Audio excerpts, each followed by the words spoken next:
Good evening, everybody. I'm going to call the January 22nd, 2026 meeting of the Reston Association Board of Directors to order.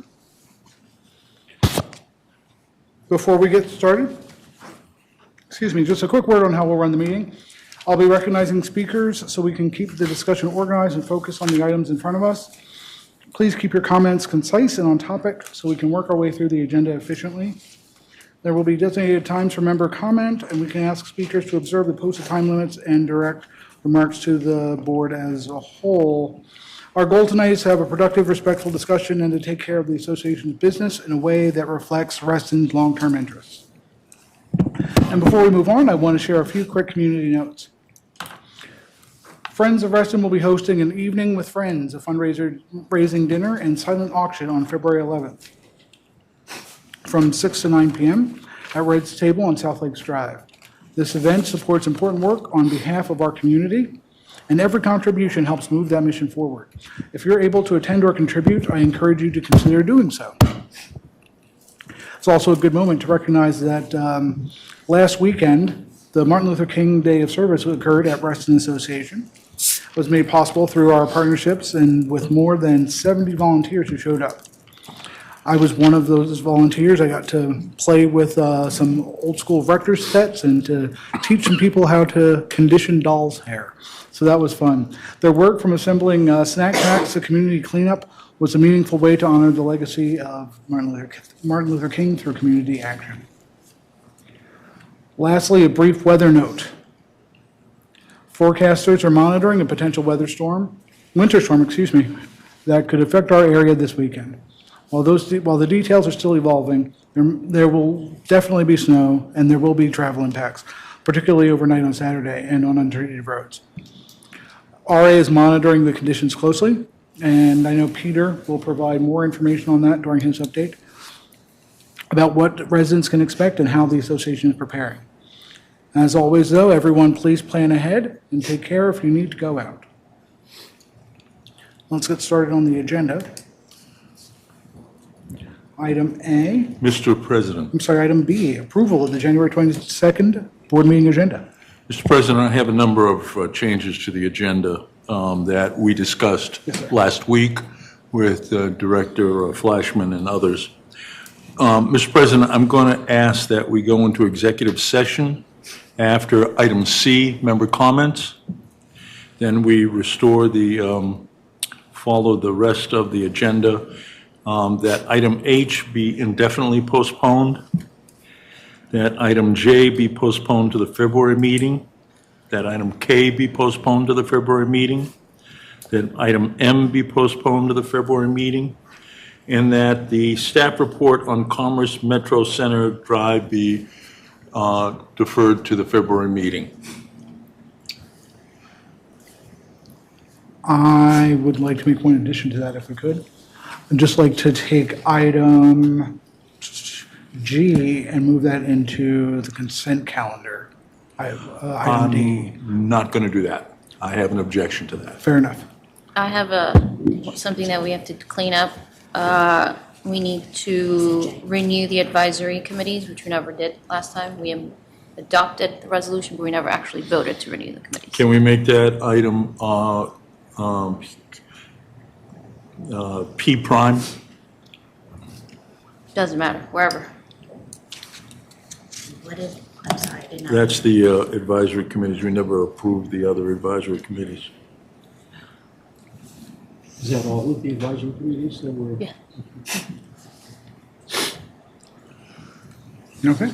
I accept that, Mr. Chairman, both of those with the unanimous consent of the board. I accept those suggested changes to my motion. Thank you. Any objections? Director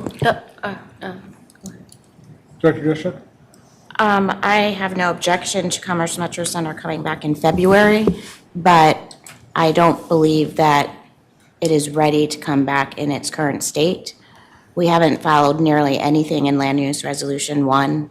We haven't announced it out to any member in any member newsletters to let them know that it's something we're looking at. We haven't asked any of the advisory committees for any of their feedback, and the board in the packet tonight doesn't even have the plans for Commerce Metro Center. So I am fine for it to come back in February if all of those items are taken care of. I made a mistake, Mr. Chairman. Mr. President, let me say, I agree with my good friend. The other thing is, we have not heard from the applicant, nor have we invited the community to give us their thoughts. So I'm not, so let me, if with consent of the board, I would take that item off of the, just off indefinitely until such time as we're prepared to invite the applicant in and to give the membership an opportunity to comment. I'd ask unanimous consent for that change to the agenda. Is that the Commerce Metro Center? I'm sorry? Which one is that? The Commerce Metro Center. That's the one I was asking about. Yep. My only objection is that we have guests here, so unless executive session is going to be quick, I would say that we handle the triathlon, volunteer appointments, and then we go into executive session. Couldn't hear what you, She's saying we've got guests here, so to accommodate them, she wanted to hold off on items, which, can you specify? Move executive session to after we've dealt with volunteer appointments and the triathlon, since we have public guests care? here. council asked for that executive session, ma'am. And I that's- understand, but we have a tendency to go really long in executive session, so unless it's short, I'm going to object. I don't see the executive session going long. More than 5 minutes? Because these guys are going to be waiting. Last time we did this in executive session, the folks of RELAC waited a very long time. So I would like to take care of the guest in the room first. I can't guarantee 5 minutes. Okay, then I'm going to object. I would stand with Izzy on this. All right, there is objection to the placement, so we can move it to until, where would that lie on your new After layout? G prime. We put it after the triathlon? Right. Would there be unanimous consent to move the executive session until after the triathlon? Fine with that? Fine. Okay. Okay, I see no objection.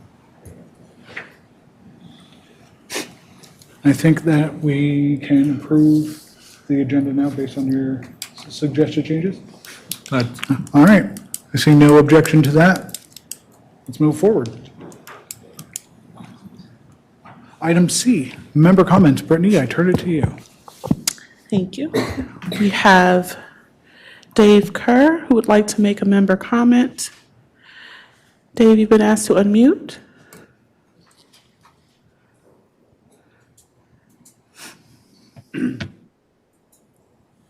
Am I on? Yes, you are. Great, thank you. My name is David Kerr, 10718 Midsummer Drive.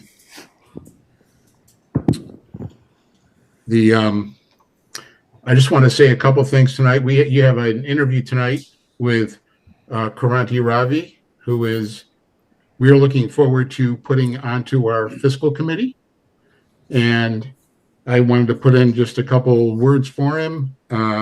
I have talked to him several times. He's been to the last two meetings. Even though being kind of an IT person, he is very into the finance side of things, does it for his cluster, and I've really enjoyed our conversations and think he will be a great member of our committee. So I want to put that line in for him. Second item is I understand putting off some of the plan items from this agenda. I would just ask, as a member of the fiscal committee, that looking back at the the after action on last year's budget is really important. And I heard that it would be moved to February. That would be fine, but we just hope you don't keep kind of kicking it down the road. It's really important to make sure that we improve that budget process every year. And the last thing I would say is later this evening, you're going to be hopefully taking up item P, which is the fiscal committee roles and responsibilities. We've worked for many meetings on this. It's the first time we've changed the role, rewritten the roles and responsibilities since 2018. And we feel very strongly that that this would be a helpful thing for RA and for us understanding our roles better and performing better for the board. So we're hoping that you'll look favorably upon that and get that approved tonight. That's what I have. I'm going to stop early so you can go home early tonight. Hey, Mr. Kerr, I would love it if, since we're moving this off to February, if you can find time in your schedule to be here for that review of the budget. It would be fantastic to get your live input. I'll be here. Thank you, sir. I'm sorry? Okay, anyone else? Sareka Sridhar. Good evening, everyone. Sareka Sridhar, 11801 Breton Court, Reston, apartment 2, Reston. I just wanted to make a few comments as the chair of the EAC first. You've got a volunteer application for Christine Eustace coming up that you'll hear shortly. And I wanted to just thank her for her application. And she's attended a few meetings, and her background is primarily with communications and communicating environmental issues, and her work with Congress and the federal level and at various agencies means that she actually is a great fit for what we need, given some of the challenges that we're going to be facing going forward. And although she can't be, excuse me, based on the resolutions passed in December, she can't be a voting member, I understand. We would still love for her to be part of our team, and she's already engaged with us on various aspects of how we can go forward with an EAC communications plan and meeting with the comms director and everything as well. So I completely endorse her application, and I hope that you will also see the same. Second point, and I just wanted to clarify that now item J, the sustainability plan, has I'll make the comments here anyway, if that's been deferred to February. The EAC has contributed various feedback and comments on that, and staff have worked on this as well by taking everything into account. And I'd like the board to consider accepting and approving this plan. It's a crucial document that essentially means that we can go forward with our Reston climate action planning process. And it means that we can also start building some of that resilience that we're looking forward to trying to implement. And finally, item N, which was the Lakes Equity Working Group staff roadmap. I want to say, as the former member of the Lakes Equity Working Group, we've engaged with staff and seen this roadmap of this, and I think they've done a great job trying to plan this out. And they've taken some of the comments that we've shared with them as well from the various members of the Lakes Equity Working Group. And I think they've done a fantastic job. And so again, with this particular item, I'd like the board to consider accepting and approving this plan to go forward as well. So, and just wanted to say kudos to them on the hard work that they've done these past few months on this. So thank you. Thank you very much. And it was good to see you on Saturday as well. Brittany, anyone else? If there's anyone else who's on the meeting this evening who would like to make a member comment, please raise your hand or send us a message in the chat. If there's anyone in the room this evening who would like to make a member comment, please come to the podium. Okay. Just a moment.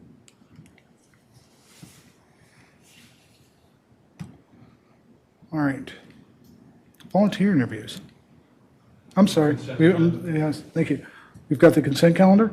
On the consent calendar, we've got the December 11th, 2025 regular meeting minutes, the 2026 election ballots and voting guides, legal committee recommendations, and fiscal committee recommendation.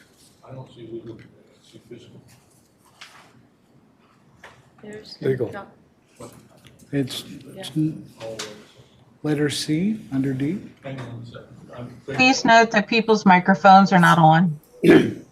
Thank you, Mr. Chairman. I may be looking at an older, They are on, they're just whispering.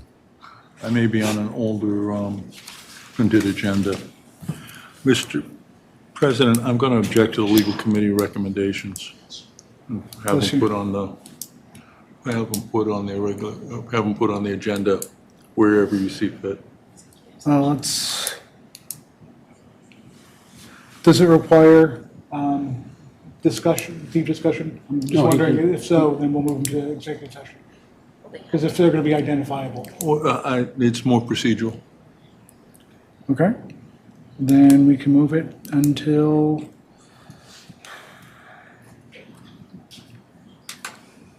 after the fiscal committee recommendations? It's fine. Let's do that.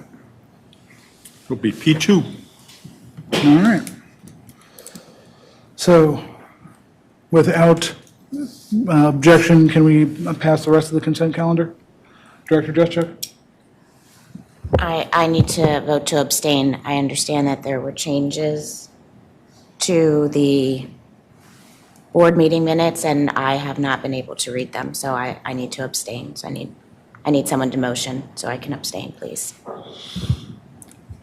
Can someone make a motion to approve the meeting minutes, please? I'm sorry, the consent calendar. So moved. Is there a second? Second. Motion made and seconded to approve the consent calendar without item C, legal committee recommendations. Has been made. All in favor?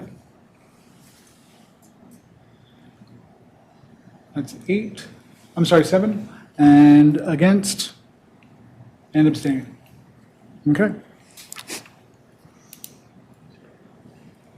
Moving on to volunteer interviews. Brittany, you want to drive this one as well? Thank you. First up, we have Christine Eustace for the Environmental Advisory Committee. Hi, Christine. Hi, can everyone hear me? We sure can. Great. I'm sorry I'm not there in person. I still am getting over a cold. We appreciate that. Hope you feel better. And we hope you feel better. Excuse me. Thank you. So do you want me to introduce myself? Yes, if you could introduce yourself and give us a brief overview of Sure. your background, things along those lines. Yeah, and I had met with Erwin Flashman yesterday, and as Sarika said, I've attended a couple of meetings. So I moved to Reston 4 years ago, and my daughter's a sophomore at South Lakes High School. We live at 1576 Golden Rain Court, and I just retired in December after a 31-year career with the federal government. I worked for the U.S. Fish and Wildlife Service for 26 of those years, and my last stint was with the U.S. Geological Survey. It's the reason I moved to Reston. And actually really excited to join the EAC and speaking with the members. There sounds like there's a great fit for my communications background. So I started out in legislative affairs, but spent most of my career managing communications programs for my agency. And I really love Reston. I've moved about 20 times, and Reston, I think I told Erwin, is probably at the top of my list of places to live. So I'm really excited to get involved in my local community, since I have always kind of been more involved at the federal level, and just help volunteer and help put my skills to good use to help the beautiful environment here in Reston. So I'm excited to be considered. Thank you. And any questions, I'm happy to answer. Thank you very much. And again, please excuse my lack of manners initially. Does anybody have any questions in the room? No questions for you, but we really appreciate you. Oh, I'm sorry, Director Flashman. I don't really have a question. I just want to comment that I did interview her by Zoom yesterday. Could you move the mic closer? And I found her to, it is, oh, you can't. Is that better? Yes, thank you. I did interview Christine yesterday, and we had a long conversation, and I think that she will make an ideal member of the EAC, and it's a very good fit, particularly in view of the recent amendments to the resolution for the EAC and her ability to work on the communications aspect of the things that the EAC will be doing in coordination with the communications director and with the board. Outstanding. So I think that that aspect of that amendment to the EAC resolution will be very satisfactorily met by her presence. Fantastic, thank you. High praise indeed. And Director Perry, I think you've got, you'd like to make some input. Thank you. So, thank you for volunteering your time. I know how hard it can be with teenagers. I have a couple at home myself. It's been mentioned a few times here tonight, so I just want to make sure that what your understanding is of your role on the EAC as a non-voting member. I just want to make sure that you have clarification on that. And that we're all on the same page there. Yeah, thank you. Actually, Erwin Flashman and Sarika and Ben kind of explained to me. Yeah, and I'm fine with that. I just like to contribute. And actually, Sarika and Ben and I met with Kara O'Donnell yesterday as well. And I do look forward to coordinating with the communications, capacity of Reston and just helping in any way I can. So, but I definitely understand not being a voting member, and I'm fine with that. Thank you for asking. Okay, thank you. Any other questions or comments? All right, seeing none, thank you very much for your time tonight and struggling through with your cold, and I do hope it gets better. Take care. Thank you so much. Appreciate it. Brittany? Next, we have Mr. Ravi. Would you like to come to the podium? Hello, everybody. Thanks for having me. Of course. Could you bring the microphone a little closer to you, please? Is it okay? That's perfect, thank you. So I moved to Virginia in 2017 and bought my home in 2018 in Reston, and then because I fell in love with the town. My day job is IT leadership, and I am also part of a HOA board, member at large, and I contribute to the financial discussions for my small community of 63 homes. And thanks to Ed and Dave for their kind words, I actually have been contemplating to run for the board for Reston Association, not in this cycle, but maybe in future. So I thought becoming part of the finance committee will give me a good background understanding about what the priorities are and where the money is going and the whole budget process. So that's the reason why I'm very interested to be part of the fiscal committee. Fantastic. Any questions or comments from the room? Director Dreschuk. Director Molnix isn't with us tonight, but I'm sure he would share my comments. Mr. Rafi has attended fiscal committee meetings in the past, and we found him to be very engaged, insightful, asked some really good questions, especially that early on in learning about the financials of the association. So I think that we would welcome him joining the committee. Thank you. Thank you, Jennifer. Wonderful. Director McPark. I noticed you checked marked 3 committees. I think I did 2. I thought you did. Okay. But which is your preference? My preference take would it be it's a fiscal committee. Fiscal. Okay. Yeah. Thank you. Thank you. Great. Anyone else opening up? All right. Thank you very much for your time. We appreciate Thank you. it. Appreciate it. Thank you. Thank you for volunteering. Next, we have Richard Chu for the Elections Committee. I've heard of him. Mr. Chu, I see you. Please feel free to give us your, I guess, reintroduction. Let's make it brief. First, I want to apologize for Katie Boswell, who was not able to join us tonight. She's had a recent death that she needed to get to a funeral. I'm sorry, if I could interrupt for a sec. If you could, I don't know, maybe get closer to your mic or turn up the gain. We can't really hear you well. Is that any better? A little bit, yes. Okay, I apologize. This is a new device and I'm getting used to it. Understood. So the I think the main good news that I would like to share with everyone tonight is that unlike prior years, it looks positive that we are going to have multiple candidates for this election cycle. I'm not at liberty to say who or how many or anything else at this point because the deadline is tomorrow afternoon. But I'm sure the news will hit the streets quickly. So I'm here to answer any questions that you have about my continuing as chair of the committee. It's been a relatively smooth year.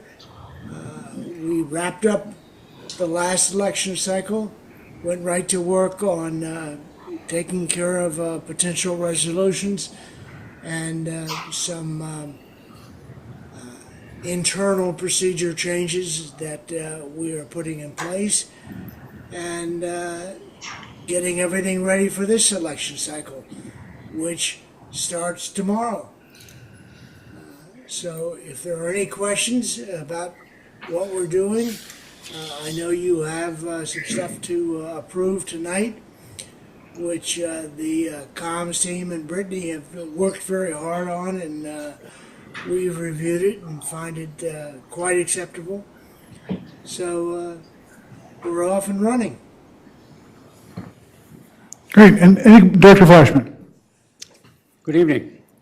I have a question with regard to the certification process of candidates for running. And it's my understanding that the committee will ask candidates who have submitted their applications to present evidence of residence in Reston Association jurisdiction. Is that correct? That's correct. And will that occur on Monday? Well, folks, as has been mentioned a couple of times tonight, we have a little bit of a weather situation confronting us. So we expect to do that in the normal course of events for the certification process, which is Tuesday. And we are in the process of making arrangements to do that in advance if it looks like the weather is going to prevent us from meeting as planned on Tuesday. So hopefully that will avoid any interference from the storm that is prognosticated.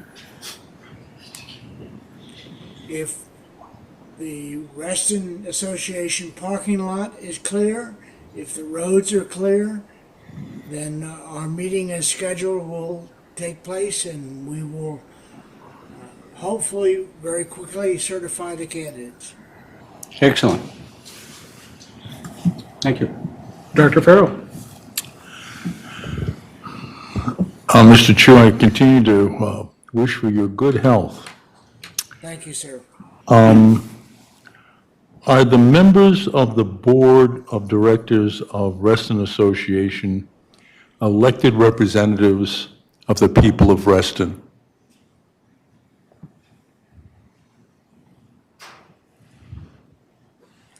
They are elected by the members of the Reston Association. Are they representatives of the people of Reston? It's a simple yes or no question. I can't understand why that's a problem. Directors, they elect directors to represent them. I get to ask them any question I want, sir. Thank you. Director Juszczyk. Hi, Mr. Chu. I was curious there, when you took over as chair, there were a fair number of concerns that were brought to the elections committee. And I'm just curious where we stand on them.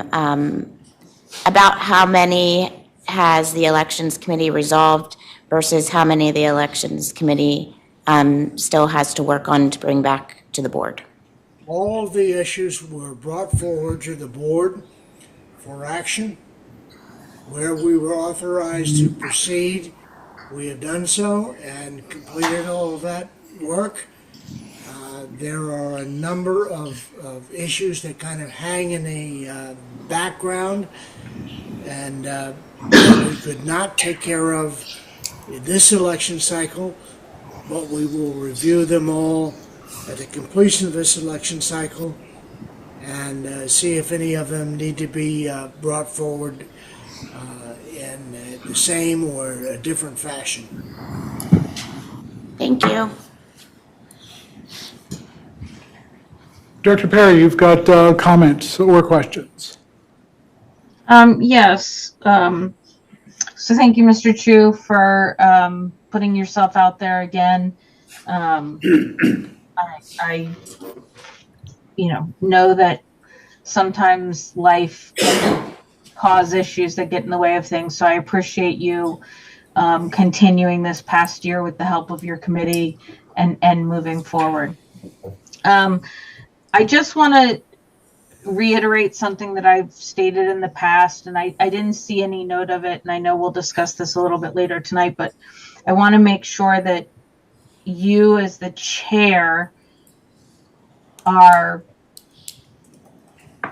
you aware and concerned with if we have an odd number of candidates for any one position, making sure that people are acutely aware of that in the material. So in the past, for example, see next page or something like that was suggested at the bottom when that was an issue. So I'm just wondering if that is something that is on the forefront of your mind in each election cycle. Absolutely, and a lot of time has been spent over the last couple of weeks, and that will be spent in the next week or so reviewing the language that goes forth to the public. And I am reasonably confident that everything will be taken care of and that we've gotten ahead of some of the problems that we've had in the past. Any other questions or comments from Mr. Chu? All right, seeing none, we appreciate your time, sir, and we will talk to you soon. Thank you. Oh, we've still got the coming triathlon. Yep. Oh, you're saying that. For the folks who've volunteered, our volunteers who are on the line or in the room, these things go a while. So I would suggest that you either stay and listen along with your fellow members of the rest of the community, or head home, disconnect, and go about your evening. And we'll get back to you as soon as we can. Thank you. We appreciate it. Thank you very much. Thanks. Oh.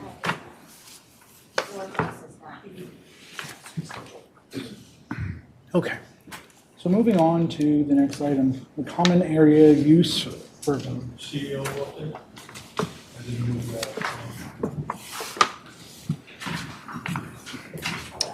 I thought we were doing In executive place, session. in place of the CEO or the COO will be providing the update tonight. If you could do that for us, we appreciate it. Sure. Good evening, everyone. Thank you, Mr. President. The CEO update was divided into two different categories here this evening. There's a few updates that I'll provide on items going around the association, and then we also included the IT roadmap in the CEO update. So I'll call Mr. Safdar up, our IT senior manager, to discuss that. Just a few things I'd like to bring to the attention of the board. The first is an upcoming public forum on unified sanitation districts. The board will remember that staff put significant effort into updating the board on unified sanitation districts last year. Staff have been invited to attend a town hall meeting on Tuesday, September 3rd, and are able to provide comments regarding our thoughts on that subject. The staff have provided the board with talking points regarding that issue, and I believe we're going to discuss those tonight, so staff can submit those on behalf of the board. But we have received comments from the membership related to this hearing, so I wanted to make sure that was brought up here tonight. The second item is trimming along the W&OD trail. The board will remember that this was quite a hot button last year. The project was paused due to pushback from many different organizations, including our own. We have engaged with the forester for Dominion Power. We had staff on site with them this morning.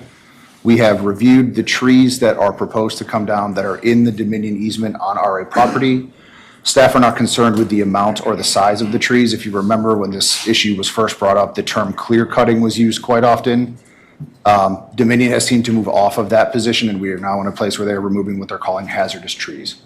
So our staff agree that this does not cause a major issue for the association, so we feel like we're in a place where they can move forward safely and we don't have an association issue. The third issue was stolen from me by the president, but as you have heard, snow is coming this weekend.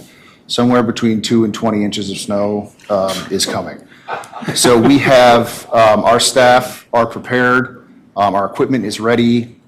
We begin moving snow when there's between 2 or 3 inches on our trails. We will begin doing that probably Saturday afternoon if the snow falls when predicted. The two things I would ask, a little patience if it becomes unsafe for our team to be out there. We can't have equipment falling into the lake. That is a problem, obviously. And there will be ice. And it will take time to get ice off of the trail. We can't risk, digging up the trail and other things, but we are prepared. One caveat to the snow is that the first day of summer camp registration is on Monday. It is likely that these facilities will be closed on Monday, but we are prepared to host remote registration as to not delay summer camp registration. There could be a small issue with folks that would come to the building to register, but we think based on timing and how early we offer registration, this should not be an issue or a barrier for folks to register. So if there are any questions, I'm actually going to turn it over to Mr. Safdar to discuss the IT roadmap. Just quickly, an update on the IT roadmap. We have promised the board multiple times to bring this back. We said we'd bring it back in January, and here we are. Zane has done an excellent job of holding stakeholder meetings and holding other meetings throughout 2025 to get us to a place to work with the IT committee throughout the year and to bring recommendations back to the board this fall as part of the budget process. But I'll turn it over to Zane. Thank you, Pete. Good evening, everyone. Presented to you today is the first version of our IT roadmap. Last year, we conducted meetings with all the application owners to determine which applications we have, how we are using them, and what opportunities there are to either expand these services or the possibilities for migration.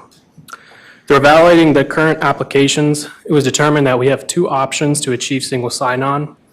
In short, option one being that we house all the applications underneath the Civic Plus umbrella, which is our website host. And then option two is exploring a centralized identity management provider, which would help us manage accounts and authentication across all platforms. We also have highlighted in the IT roadmap our external and internal services that we work closely with, and these services assist us with our daily operations.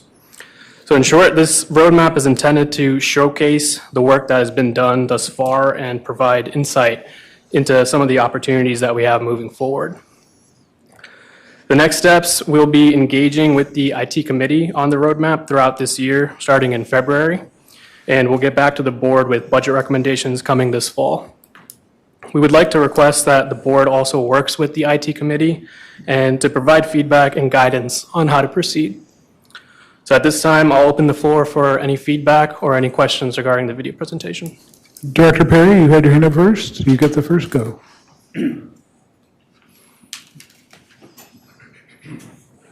Director Perry, I'm not sure if you can hear me, but Oh, sorry. My question is actually for Mr. Lusk, so I'll hold off. Okay. Director Santa? Thank you so much for this and for the comparisons. That was really helpful for me. My only question is the IT committee involved in helping you select or nail it down even further? Yes, absolutely. So like I said, we're going to be engaging with them starting in February. They don't have a copy of the current roadmap, which I plan on presenting on the next upcoming committee meeting on January 29th. So once they kind of get the roadmap, I'll collect feedback from them, and then engage with them on how to proceed moving forward. And sorry, one more. And will you have your recommended vendor selection by the time the budget comes in case there's a budget impact? So budget recommendations will likely be done by this fall, yes. Okay. Director Driscoll. Thank you for this. I see one of your focus items is to look at all of our existing applications, right, and determine if we can consolidate them or they need to be moved to other platforms. I feel like the one thing that I can't put my fingers on, and I appreciate the next steps with having budget recommendations, but would it be possible maybe at your next quarterly update or something like that to bring us a roadmap that has kind of milestones on it to let us know, we plan on looking at all of the member services apps by second quarter or third quarter. That way we have an idea of when to expect that you might be bringing back recommendations to the board, and the board can plan for those items. Yeah, definitely. And then I also just wanted to note that I appreciate your slide on cybersecurity, and that the staff continue to participate in cybersecurity awareness and training initiatives. I would welcome those also for the board. If the board is interested, my guess is that the staff can help us also participate in good cybersecurity awareness, especially with some of the access that we have to RA systems. And then I would love to see that we're doing some type of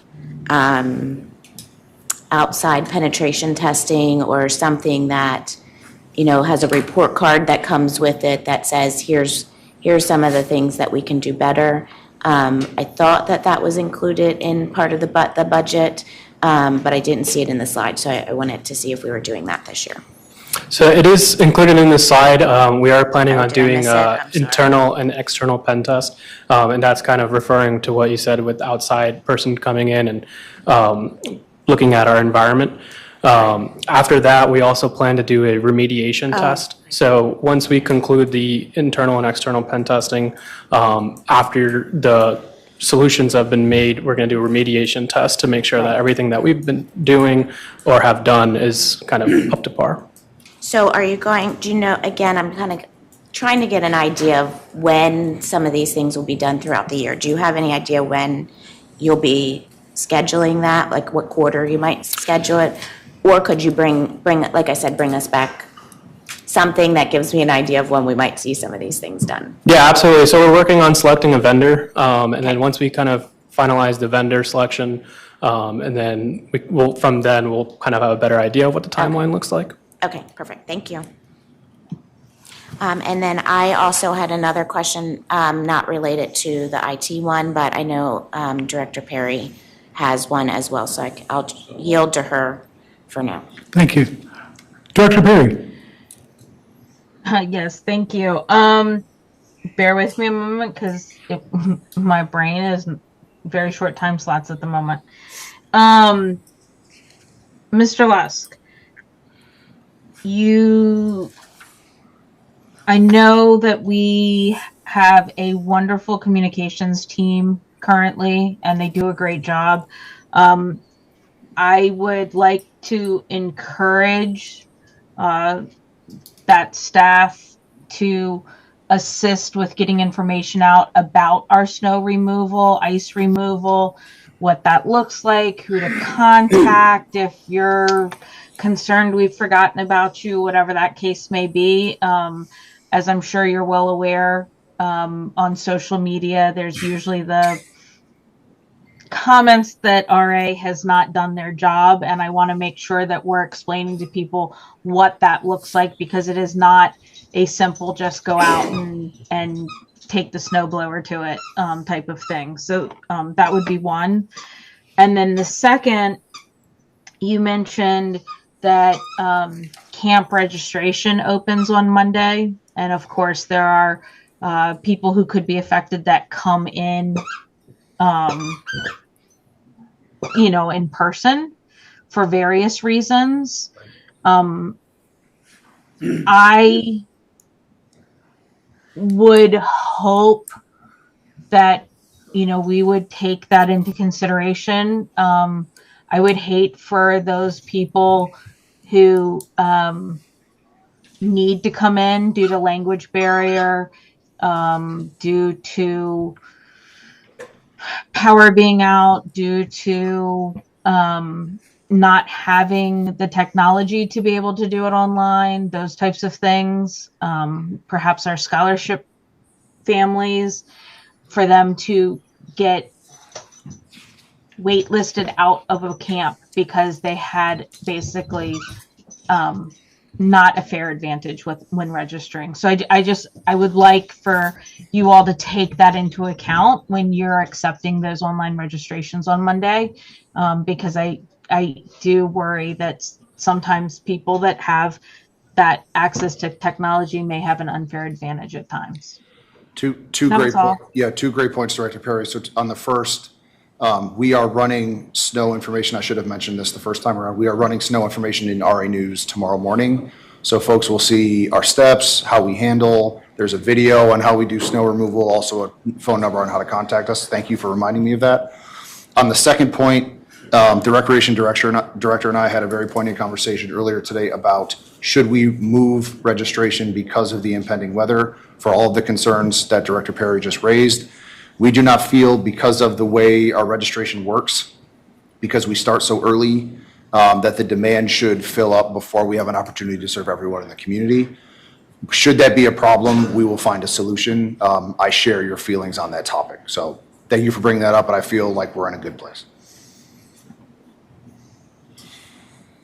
Okay. Director Farrell. Oh, I'm sorry, I thought we were, please, Director, moving back to Director Juszczyk.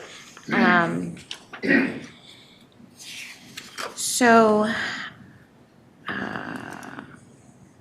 Mr. Lusk said that this HOA forum for the Unified Sanitation District is coming up.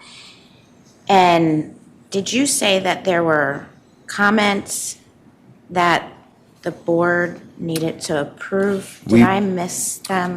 We put them in Dropbox. We put them in Dropbox for the board to review. Okay. I thought we might review them tonight at executive session, perhaps.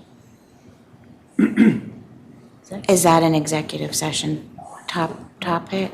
No, it's not on the agenda, so we would need to find a place to review them.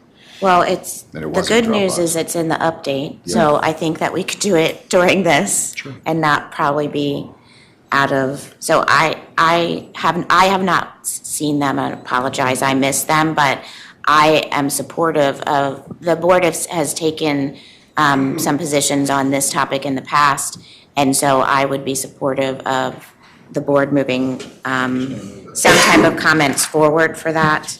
And then I was wondering if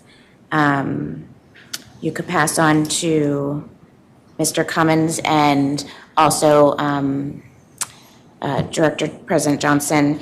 I have been receiving, and I have this happened not very commonly, but enough times that I feel like maybe during our meetings with Supervisor Alcorn, if there's anything that his staff on the transportation side, which is usually Ms. Shomley who takes care of those issues, if they could maybe pass on to us anything that is related to transportation items that are happening on roads where our members are located, I think that would be really helpful. I keep getting questions from members, and I know how to look the stuff up, so I usually can point them in the right direction, and then I point them back to Supervisor Alcorn's office for further comment. But like, I just received one about 2 weeks ago where there was a group of members that were looking to potentially do speed humps on their road. And it it didn't feel right that we had not passed that information out to the members. There were community members there that knew about it, that were participating with Fairfax County staff, others that didn't. And so I'd like them to provide us some more information about some of the things that are going on roads where our members are located, so that we can pass that information on to our members and make sure that they're informed and can make comments on it. I appreciate that. Thank you very much. Could you tell the supervisor to also put it in the Hunter Mill newsletter so that he could be more specific? And then we point people to the items on the website. I certainly ask him to do that. Mr. President, are we done with the IT report? I think It's kind of, well, it's all kind of in. part of the same- CEO's report. So, yeah, I know, sorry. but we've got our, Zane, we appreciate your time. Thank you very much. No problem. I thought he Thank you, sat everyone. down. You know, it's like Navy SEAL training. You're just standing there for hours. But we appreciate you. Well, happy to answer any more questions if you have them. You know what they say, though, embrace it. So I appreciate it, Zane. Thank you. Feel free. Director Farrell, excuse me. I want to hear about the Navy SEAL training some more. There's a great show. I'll send Thank you the you. link. Mr. President, regarding the Unified Sanitary District, we did have comments that were drafted, and I had the good fortune to go back and forth with Mr. Lusk over those comments. And the most recent draft reflects my input regarding those comments. So if it's appropriate, Mr. President, I would ask for unanimous consent to authorize the staff to share the draft comments that were in the Dropbox with the county staff. And I'm waiting to see if there's any objection. Is there objection?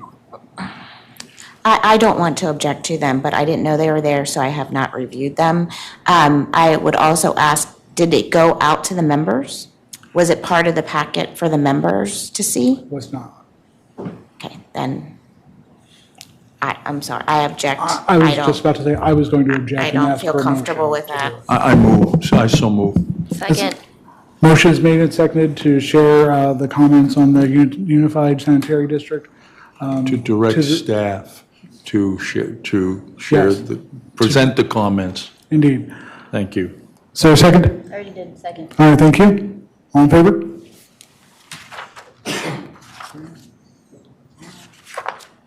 Got 5 in favor, against? 1 against, and abstaining. 2 abstentions. Mr.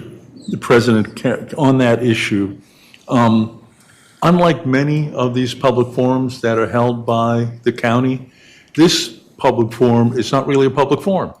The only people who are allowed to participate are people who are representing an HOA.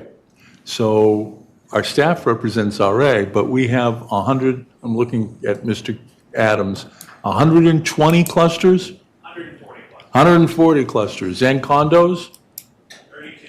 32. So 172 individual organizations that ought to be going and listening to the presentation. So the general public's not allowed to go, but the clusters and the condos can go. And so I would ask unanimous consent to direct staff to contact, we have contact information for all those organizations, to direct staff to make contact with all of our subsidiary organizations and let them know that they can have a representative at this, quote, public forum, so that they have the opportunity to have somebody there to ask questions. Is there objection? Seeing none. Is that true? Yeah. Yes. True. Yeah, he's right. I wouldn't make that up. Well, I read it in Supervisor Alcorn's Right. Newsletter, and I didn't take that as an individual person, I couldn't go.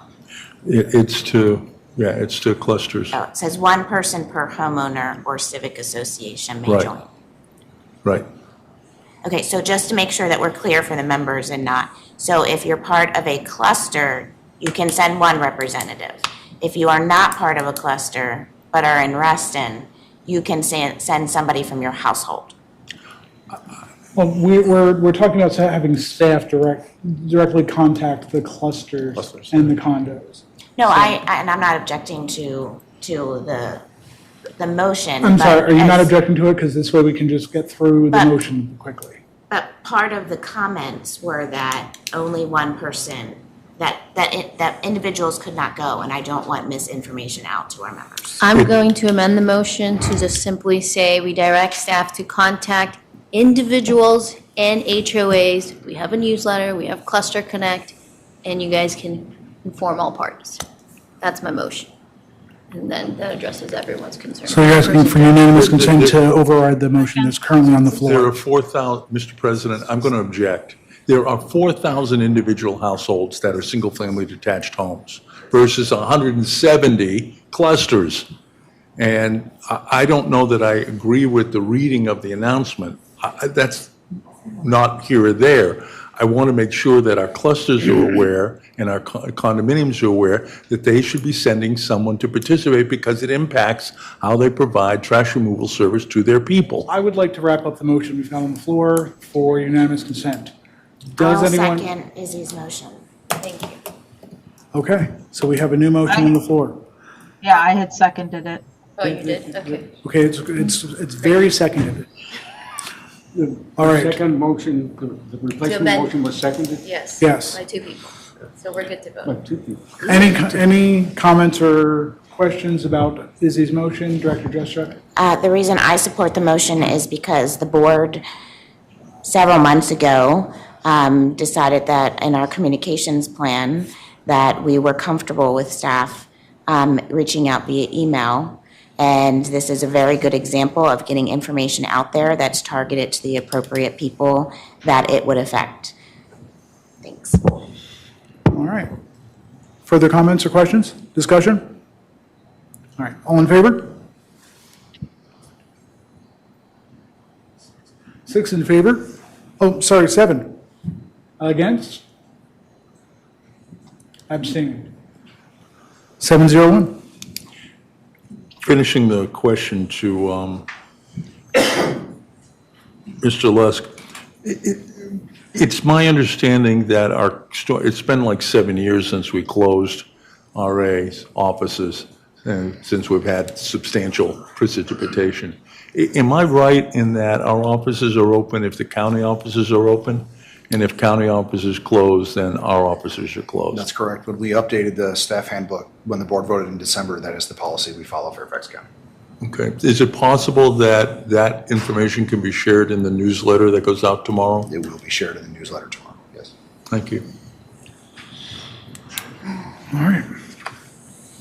Does that wrap up Yes, thank CEO you. comments? Thank you. Thank you very much. All right, we are going to move on to something fun. We're going to discuss the use of our facilities. Good evening, everyone. So before you is a common area use agreement for the Reston Triathlon. This is pursuant to Resolution 2, Lake Use and Access. And this is an application that you all have seen before for Reston Triathlon and other various events. So this evening is for the Reston Triathlon, which will be in its 39th year this year. And there is in your packet, there's information on the budget impact. The staff recommendation is to approve the Reston Triathlon. And I have with me is Doug Boucher with the Core Foundation, who I think will say a few words. Thank you, everyone. Good evening. So I'm Doug Boucher, representing the Reston Triathlon Community and Core Foundation, and I want to thank you first for all that you go through at these meetings. I know the wait well because I did it myself back from 1999, 2005. Someone told me to say turn of the century, but I decided I couldn't do that. Tonight you're going to vote on lake access, and when I was a director, I had the privilege not just of voting on the lake access for the Reston Tri, but competing in it twice. And there is something incredible about swimming a mile in our lakes while hundreds of neighbors are cheering when you realize what we can all build when we work together. But before you vote, I want to talk about 2025 successes. The lake swim went smoothly. No timing chip issues in the lake. The later date that we did last year, remember you approved a Plan B. That helped us avoid the blue-green algae that starts popping up in the summer. We moved the transition to terrace set. 400 athletes competed in the 1-mile swim, 24-mile bike, and 10K run. Personal goals were met. Finish lines were filled with smiles from friends and family. Now, these events require an enormous Reston team to create a safe and competitive environment. Fairfax County brings their Swiftwater boat rescue team in. We bring 20 open and pay for 20 open water lifeguards. Reston residents, you'll see them on paddle boards, pontoon boats, and kayaks. They'll fill Lake Audubon watching over our swimmers. We have more than 120 volunteers, nearly all Reston residents, staffing the course with water, food, and encouragement. Our Racing and Reston board that's doing the year-round work here includes our own race director, who's both an RA resident, local business owner. They coordinate everything. But none of this happens without the county support or, of course, Reston Association. So I want to share some comments that Reston residents gave me to share today. Suzanne Scoggin. She's lived here in Reston for over 40 years. She's a world-class cyclist who has raced across the country, yet she calls the Reston Triathlon a family favorite and a real showcase for Reston. Her family has competed and volunteered for decades because these races epitomize the best of Reston live, work, and play. Then there's Rick Uhrig, who's joined us today, who came to Reston 44 years ago simply to race. He competed in every one of the first 39 Reston triathlons, but somewhere along the way, racing turned into discovery, and Rick moved his family here. What began as a swim in our lake became a lifetime commitment to our community. And these stories aren't exceptions. They're a pattern this event creates every year.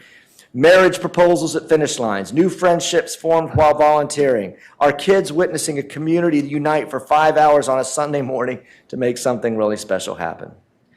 Now, I'm bringing this 2025 data to you today because I think it's important that we understand what this really does for Reston, this event.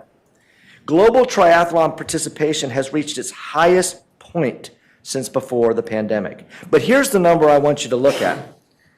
Participation among athletes under 30 surged by 35% this year. Think about what that means for Reston. These aren't just visitors passing through. They're young professionals, future families, the very people who will sustain our community's vitality for decades. When they race here, they experience a showcase of everything that makes Reston extraordinary. Our paths, our lakes, our people. Just like Rick did 44 years ago, today's 25-year-old triathlete could be tomorrow's neighbor. And you're giving them every reason to choose us. Now, I know we're not discussing the youth triathlon tonight, but I'm adding this in because of the series. The 2025 youth development data is also striking. Youth sports have become a primary tool in combating the adolescent mental health crisis, with 92% of parents viewing athletics as essential for building character and resilience in our children. Young people as young as 13 do our Reston Triathlon that will be swimming in this lake, and this is giving them a chance to participate in sports. Now, the Reston Triathlon's impact extends far beyond starting at Lake Audubon and finishing at South Lakes. These athletes fill our hotels, support our restaurants, shop at the bike lane here in Reston, but more than that, they return home as ambassadors, telling friends and family about the remarkable place they discovered. Volunteers describe race day as one of the most joyful experiences of their year. Residents talk about the energy, the pride, the sense of being part of something bigger than themselves. So this is what you're voting on tonight. Not just lake access, but the ability to keep this 40-year tradition alive. And when I served on this board, we viewed the Reston Triathlon as a jewel to polish, something that reflected the very best of our vision for this community. And that perspective, we believe, built something remarkable that has blessed thousands of residents, volunteers, and visitors over the decade. So when you vote today, please know that you're voting to keep the door open for the next Rick, the next Suzanne, the people who will discover Reston in September and hopefully choose to build their lives here. Thank you. Thank you. I'm going to call on Director Santa in just a moment, but I just wanted to say thank you for coming out. I was there last year for my first time. Did not participate. I don't want anybody. Door's always open. I don't want anybody to believe goes to otherwise. everybody. But it was really an amazing event to see all those people doing all the things that you just said. I ran into my next door neighbor. She was participating. My daughter's oldest friend in Reston was his whole family was part of it. So it was just a really cool event. I'm glad to have been part of it. Director Santa. I just want to congratulate you all because this really does build cohesion in the community. on all aspects, whether it be, getting people active, getting outdoors to meet our neighbors, or even experiencing the trails and the lakes for the first time. And I just want to note for this group that it's my neighbor who is one of the race directors, Jen, and so she would be very honored and pleased if we can continue this long-standing tradition. Director Perry.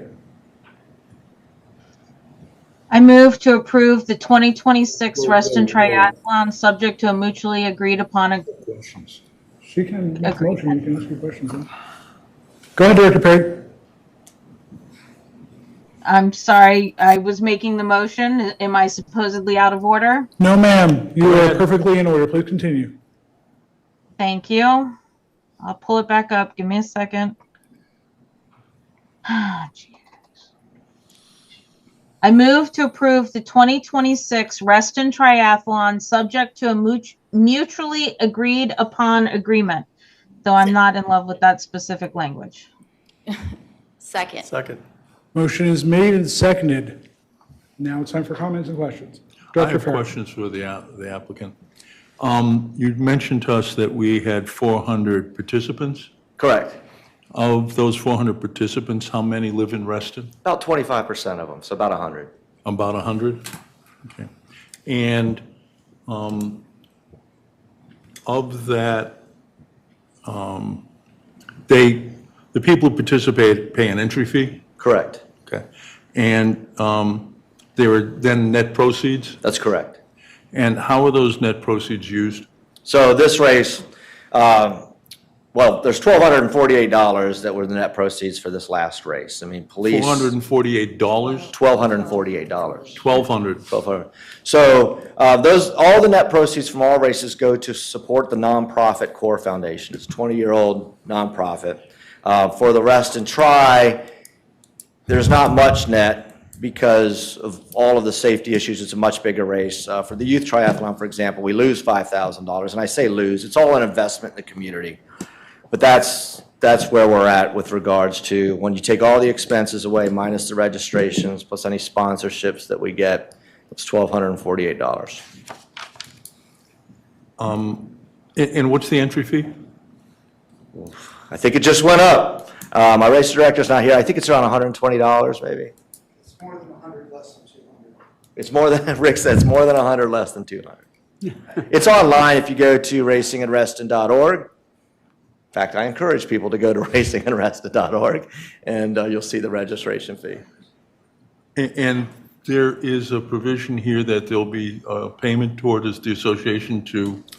That's I just heard this tonight, but usually we try to contribute. We were thinking, of the 12, normally we try to think about 5 to 10%. With only 1,200, we thought a 250 minimum, which is about 20% of what we got last year would be a fair piece. The projection is $1,276. What's that? I'm sorry, what projection of what?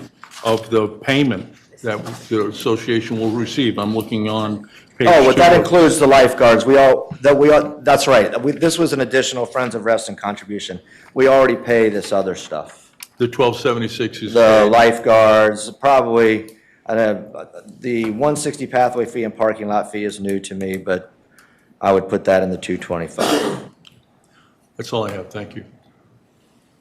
Any other comments or questions? All right. All in favor?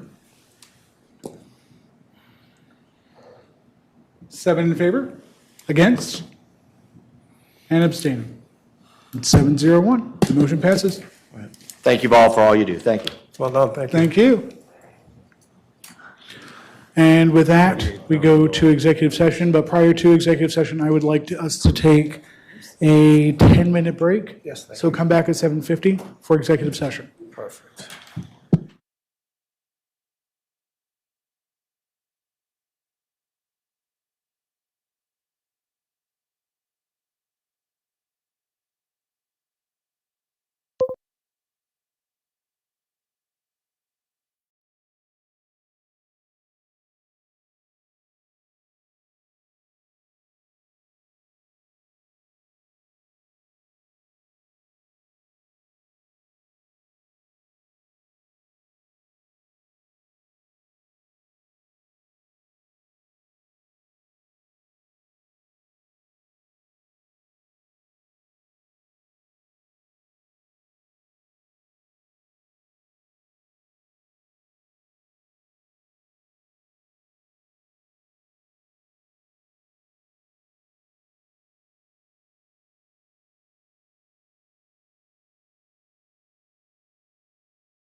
All right, thank you.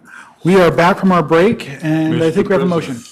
Mr. President, I move to convene an executive session to consult with legal counsel and to discuss contractual and personal matters. Is there a second? Second. Personnel, by the way, not personal. We don't discuss your personal matters in executive. I don't know. All right, the motion has been made and seconded. All in favor? Unanimous of all in attendance. Thank you very much. Everybody who is not a member.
Mr. President, I move that the Resident Association Board of Directors certifies to the best of each member's knowledge that only those matters appropriate for executive session of a contractual nature involving personnel matters or involving consultation with counsel were discussed or considered by the board during executive session.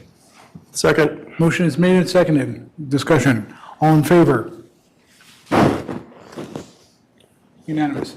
Mr. President, I move to ratify and approve the personnel contract with Michael Cummins as presented in executive session. Is there a second? Second. Motion is made and seconded. All in favor? 6. That's 6. Against? And abstaining. Mr. President, I move to ratify and approve the personnel contract with Peter Lusk as presented in executive session. Second. Motion is made and seconded. All in favor? And 7. Against? And abstaining. All right. There we go. Hey, Travis, I think you counted me wrong in the first vote. I'm an abstention. Okay. Brittany, you got that? Thank you very much. Thanks, Margaret. I believe the Okay. next item on the agenda is the Reston Town Center. Before we get to the agenda, however, I'm sorry. I'd like to inform the members and staff of the Reston Association that the Board of Directors has accepted the resignation of Michael Matt Cummins as Chief Executive Officer effective today. Mr. Cummins has decided to resign for good reason to pursue new professional opportunities. We appreciate Mac's contributions to Reston and his leadership of the staff and wish him the very best in his future endeavors. Following on to that, we are also pleased to report that Mr. Peter Lusk, our Chief Operating Officer, will be stepping into the acting CEO role for the foreseeable future. The board is confident that he will serve in his new role with the same level of skill and professionalism that he's brought to his previous role. I thank both of them for their service to our community. Dr. Farrell? The next item is the Reston Town Center. It is. I'm going to move that the board approve the comment letter that was in the package and that came to us from the Land Use Committee. Motion has been made. Is there a second? I second. Motion is made and seconded. I have a comment, if I may. Comments and questions. Director Flashman, please. Yeah, I believe there's a reference in there to the Land Use Advisory Committee, which no longer exists. So it would be inappropriate to mention that committee unless it's in a past. The applicant did meet with the Land Use Advisory Committee. Okay. So I think the reference is appropriate.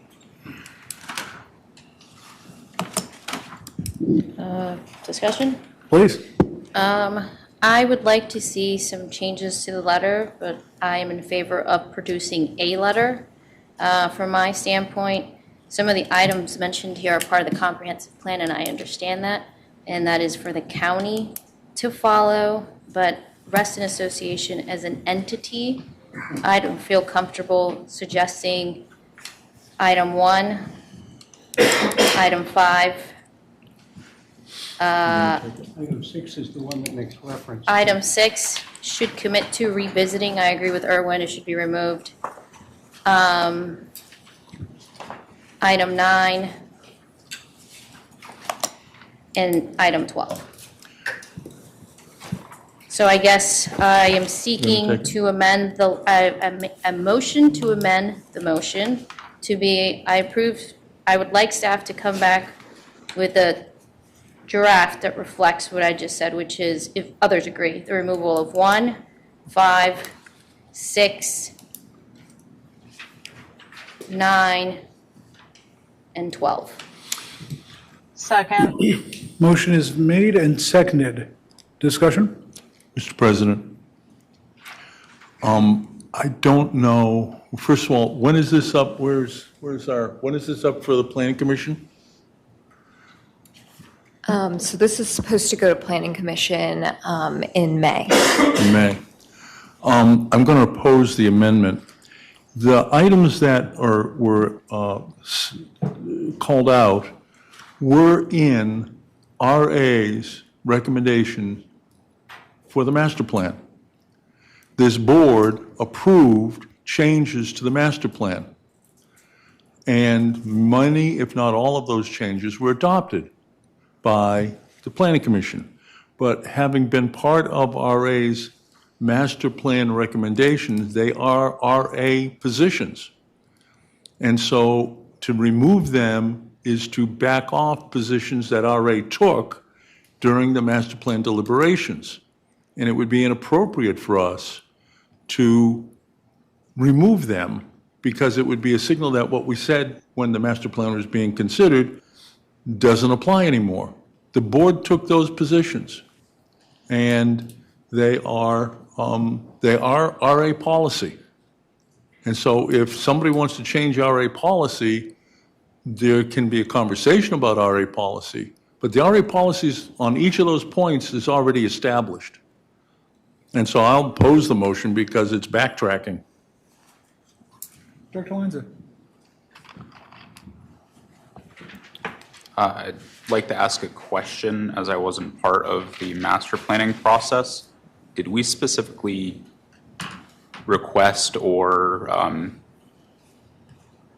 trying to find the right word here, desire LEED Platinum for all developments? That's my memory. I'd have to go back. We have the documentation, and I'm happy to have that documentation from our recommendation shared with the board, but that's my memory. Gotcha. And following off what Izzy said about not wanting to include number 9, while I do agree with the green stormwater infrastructure, specifically with gray water, I think forcing what we would hope are more affordable new units within the resident association to have a LEED Platinum certification is likely going to drive up the cost and the rent associated with those. And I don't think that's supportive with the goals of resident association to bring in both new units, but also having affordable units at the same time for our constituents.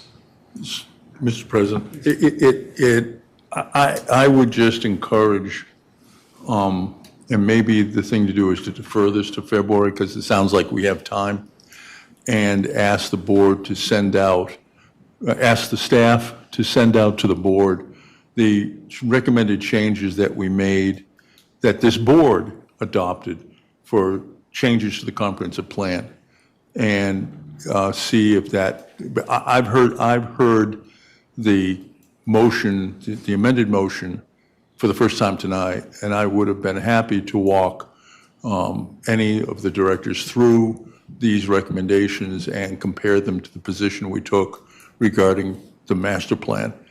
But this board has taken positions on land use in the course of making recommendations for the master plan and adopting those recommendations. So I wouldn't want us to be backtracking. So I'm happy to defer this matter to February.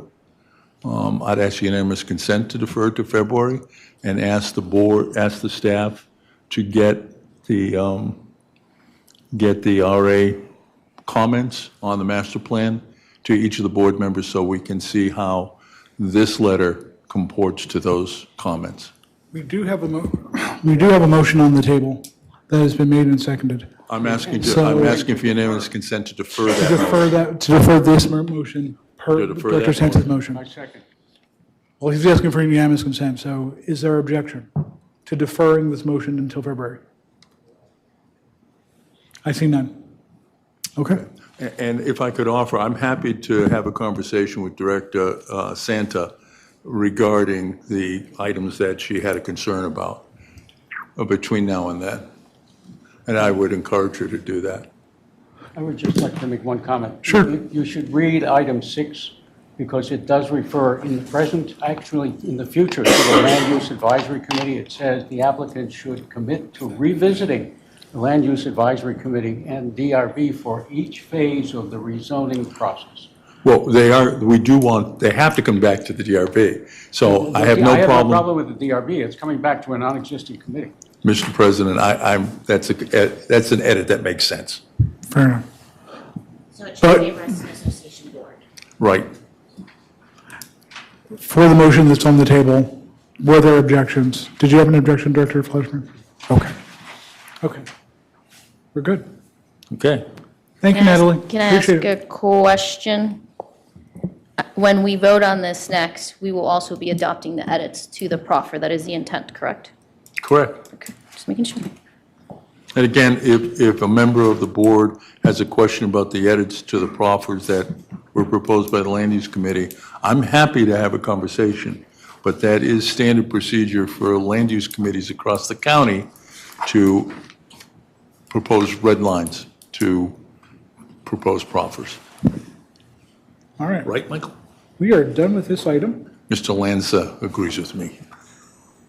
Good for We are Mr. Lanza. therefore moving on To Lake Audubon to renaming? just, Lake Audubon. yes, Lake Audubon renaming. Pete, would you like to take lead on that? Sure. This is quick on my end.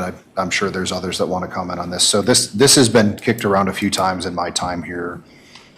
It started before my time here. There was an effort to get it moving. I believe there was a medical event at the open meeting that paused the item, and then it just sort of been hanging out there since that time. I believe the question of staff is, can we hold a public hearing in concert with a few board members to kick off this item? If the request is to do that with some website materials and a feedback form, we are happy to do it. Admittedly, I have not been as read in on this topic, so I don't have as much to offer. But if we need to host a public meeting, we are happy to do that. Dr. Farrell? Mr. President, I'll take responsibility. You can blame me for this item. 2 years ago, I brought to the board's attention the fact that a substantial number of birding-related organizations that had previously used the name Audubon stopped it and changed the name because Mr. Audubon was a slave trader, because Mr. Audubon was a plagiarist, because Mr. Audubon claimed to have seen birds that never existed, and any number of other personal conduct items that probably we don't want to have associated with Reston. The object here is not to change the name today. We can change the name. We don't have to get permission from anybody. It's up to us to change the name. We don't have to do a site plan. We just send a letter into the U.S. Geological Survey and they'll change the name. The object here is to start the conversation. Even our local Northern Virginia Audubon Club changed their name. And Audubon clubs across the country are changing the name and dropping the name Audubon. We had a substantial amount of materials that we had distributed at the conversation. This is about a conversation. It's not about an action. And so I would hope that the board would agree that a conversation that got interrupted because of a medical emergency 2 years ago ought to go forward. I don't expect this is going to result in a name change anytime in the near future, but I do believe we need to have the conversation because, talking to Chuck, God, his last name escaping me, Chuck Veach, when they named the lake, they didn't know anything about Audubon slave trading or anything else. And I asked Chuck, I said, if you knew about this, would you pick that name? And he said no. So it's not consistent with what Reston is or the history and the DNA of Reston. But we have to start a conversation if we're going to change the name. You can't just do it by fiat. Dr. McClure. Very supportive of what Director Farrell just discussed. I just want us to be a little bit deliberative and do this the right way. And I have a couple questions for Mr. Lusk. I'm very supportive of starting the conversation. Do you think it's possible to start something like a survey or just doing something on the website or polling just to get the community involved and get some community feedback, say in 30 days, 45 days or something to that effect, and then think about a plan as far as how to go about this to do it the right way, and then come back to the board with a plan, with a recommendation? I'm sorry, he has a question of. Yep. We can certainly get a feedback form on the website. On this topic specifically, I think given some of the sensitivity of the conversation, what we're asking and why we're asking is more important than the actual feedback, in my opinion. So we might want to draft something and bring it back before we post it. I think that's important. Yeah, all I'm asking is just think about doing this the sort of a methodical way. Absolutely. So that we don't have to iterate on this 6 times and then come back and just think about it. It's like the classic, think, measure twice, cut once type of thing. That's all I'm saying. Sure. Director Farrell. The object, thank you, Director Mapar, and I appreciate your support. The object here is not to wind up making a decision or even doing a survey, but simply educate. Yeah. Most people today don't know. Understood. Unless you're involved in the birding community, I am. What prompted this was I was at Hawk Mountain for my birthday 3 years ago. In Pennsylvania? In Pennsylvania. It's migratory and someone asked me, so what are the people in your neighborhood doing about Audubon? And it struck me that, wait a minute, we got a lake named after the guy. What are we doing about it? And how do we think we should proceed with that? And so there's education. I guess what I'm saying is before we ask for a survey, we need to do some education. Part of my comment was really embedded within it was this idea of letting people know why, which is the education, information part of this. Right. So I just want us to be methodical about it as opposed to just shooting something out there or coming back in here and then have another 6-hour discussion about, I like this one, but I don't like that one. Let's just be inclusive. That's all I'm saying. So please. It sounds like staff can do some work. Yeah. Educational website seems to be where we're headed here. We can get some head nodding or a thumbs up at the February meeting, and we can take it from there. I like that. Okay. Margaret has her hand up. Dr. Perry?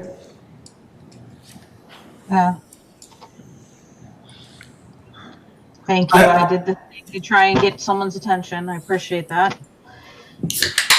I'm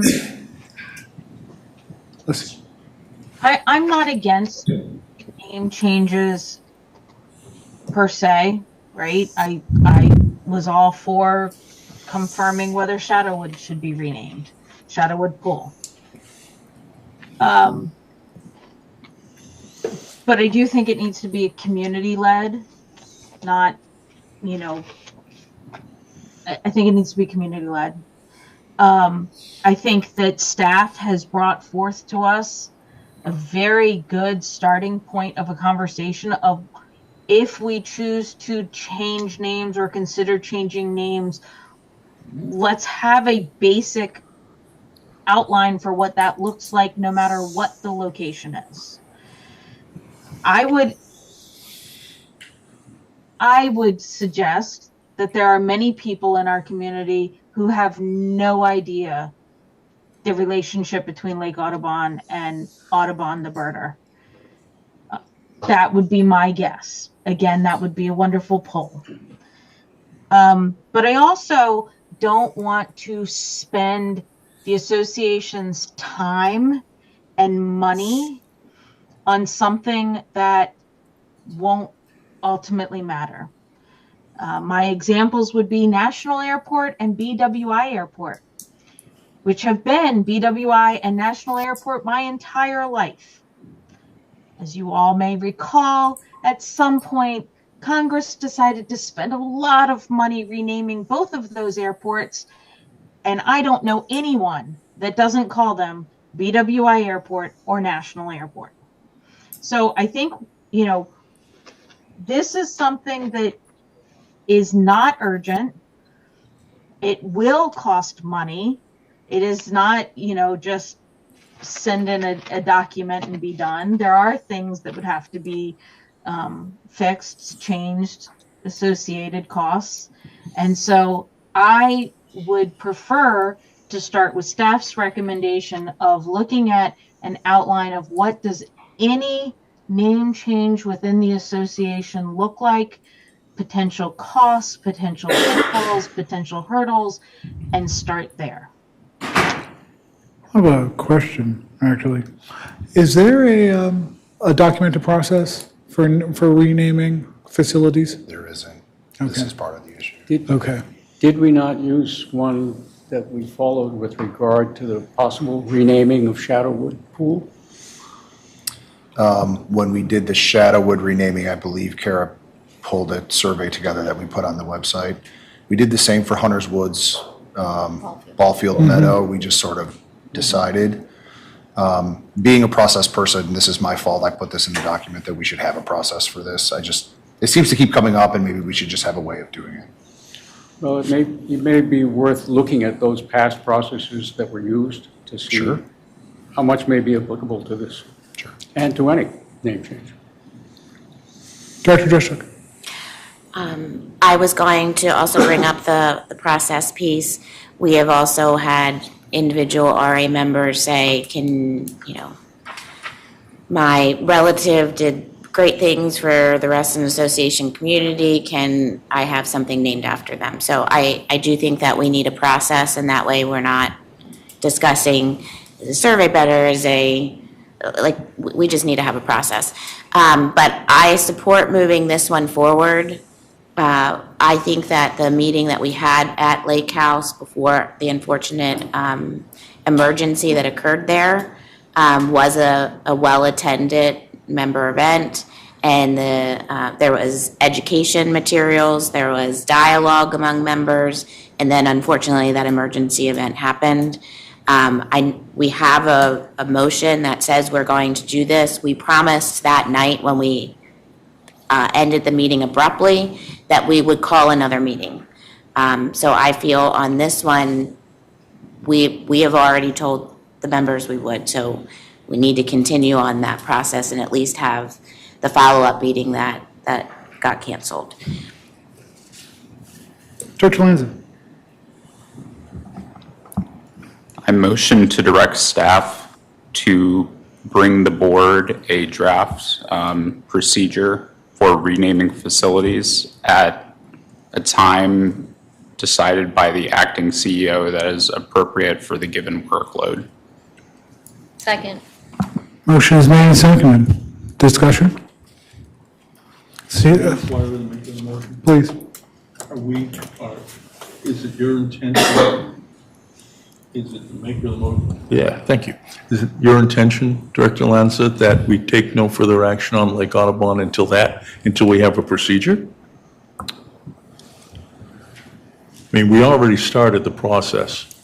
I don't think we should necessarily stop the process, but maybe set forward a procedure for what we envision the remaining steps to be. And that way, when this potentially comes up in the future, we aren't recreating the wheel every time, and we can get in a motion for doing it. I mean, I can vote for your motion as a going forward, but I wouldn't want this process, since it's already been delayed for 2 years, to be further delayed when we promised the membership that we'd get back to them. I think the concern is that there's not a process to pick up. There's a step that we're doing that we would be picking up, but from there on out, it would again be ad hoc. So I think Director Lanza is saying, if we're going to do this, but have subsequent steps laid out. Were there hands over here? I was going to say just that I'm supportive, because I think what I read out of your motion, which is something that I was also planning to say, is they can be done together. I'm sorry. I was going to be supportive of the motion because I was going to do the same thing. But I believe your intent, correct me if I don't get this right, just to clarify, both can be done at the same time while you work the procedure. You can also do the other one, start the other one, get the ball rolling on the other one, correct? Yes, the intent is to keep the ball rolling on this while establishing a procedure, because this is not just a one step. Thank you. Director Jessup. While I appreciate Director Lanza's motion, I'm uncomfortable with in the future, whenever, not having some type of date. I'd rather us have a date and then staff say, we didn't get to it, we need another couple months. You said for Then, no. No. at a time, you said at a time in the future that the acting CEO. Yeah. It was just very, so I'd rather kind of ask some type of date and attach that with the understanding that if they don't get to it, they can come back and say, okay, we're gonna give it at this date, that it's not a hard and fast date. But it's a desire that we get back to it at this time. Is there a secondary motion, please? To respond to that, Peter, is there a reasonable time frame you'd have in mind that we could attach to this motion? So just looking at our sort of agenda forward, February is already booked. There's 15 items on the February. If we chose March, that gives us 45, 50 days to get this pulled together. We can bring it back in March. It's good, Mr. President. I would suggest later than that. Yeah. Because we're gonna go forward with a meeting. Sure. So I would say, 60 days. right, we're gonna have a meeting not in the dead of winter probably. So I think that we have more time. I mean, even like the summer to me would be fine, sometime in the summer would be fine. Mr. President, meeting in April. just to add to this, I was also, as I said, I was planning to do the same thing. I was going to propose something in the order of 60 days, but I'm agreeable. I think in order for that meeting to be successful, the weather has to cooperate, and you don't want it to get cold and for people to not show up. So, and I would just return back to you, Mr. Lusk, and say, what are you comfortable with? It's 60 days, 90 days, whatever? Thank you, Director Farrell. So now we're talking about two different issues. So if we're saying, following what Director Jessup was saying, if we want to push the procedure for renaming back, before the end of the summer Q3, okay, great. Do we want to set a date to hold the meeting, to get information and then hold the meeting? So we're kind of mixing two things here. I'm just being supportive, trying to help you not to get So boxed in with a short date here. Dr. Saita? What is the motion we're voting on? Because it's been amended. I don't Just know. to create the procedure, and we haven't amended it yet. Okay. No, we To haven't. put a date in it all. Getting clarification. Yeah. Okay, Dr. Lanza? I would ask with unanimous consent of the board to amend my prior motion to establish a deadline of coming back to the board of the April meeting. Just split the difference between. April, we don't have meetings, you might want to say that. May. Thank you. For the SOP. Yes. Yes. Is there any objection? I see no objection. All right. So we still have to vote on the previous motion. So we've had lots of comment. I'm going to close it off here. All in favor? It's unanimous. Confirming that's for Lanza's motion. Yes. Okay. Director Farrell? Mr. Lanza's motion, however, I think your intention was that we still start the educational meetings whenever staff can fit them into the schedule, and that they should move forward with those educational meetings. I hope I don't need to make a motion to that effect. We have one on the record. Right. From That we're gonna 2 host, years right, ago. that we're gonna host the From 2 years ago. Can somebody share the educational materials that were shared in that meeting? Because I just heard something about, we'll come back to the board with a draft of the educational materials, so. I'm sorry. Can somebody in the let's let Mr. association send the Lusk say materials something. to me? That was my question. We had handouts. I'll ask you to send me a copy. We'll find them. Great, thanks. Yeah, I remember them, yeah. Okay, thank you. All right. Okay, so. Are you voting on Director Farrell's motion or no? I didn't make a He motion. didn't make a motion. We had a motion from I 2 think years the- ago to go forward with that educational exercise. Tony, I just want to make sure that our i's are dotted and t's are crossed. Are we beholden to a motion from 2 years ago, or do we need to do another one? If the motion passed affirmatively, you're beholden to it until you either rescind it or it's carried out. No, but did we had the event? I'm sorry, let me finish, please. I'm asking, Mr. Champ, a question. We had the event. Does that encapsulate the previous motion? I'm just asking if we need to do another one now. Without having the motion in front of me, I can't properly advise. Okay. Okay. I can certainly make a note of that and look it up if the board would like. I would appreciate that. Thank you. Okay. Moving on. So if he gets back to you and says he thinks the motion was satisfied, does that mean we're deferring this to the next meeting? I'm just trying to figure out how we resolve it. If it's satisfied, then we've got nothing to do. If it's not satisfied, then we have to take a vote. Then I guess then I would make a motion that if council rules that the previous direction of the board regarding Lake Audubon was satisfied, then this topic come back at our February meeting. Is there objection to that? Okay, I see none. Okay. Cool. I just want to note that we started this. Ask for with unanimous consent. But it has to be seconded, I still think. No, there is unanimous consent. I motioned, you decided to turn it into, that's fine. Yes, it's all done. Got it. For next meeting, I'm in favor of this. But we start at 8:45 on this topic. It's 9:03, and we're having a debate about a meeting to a meeting. I just want to note that.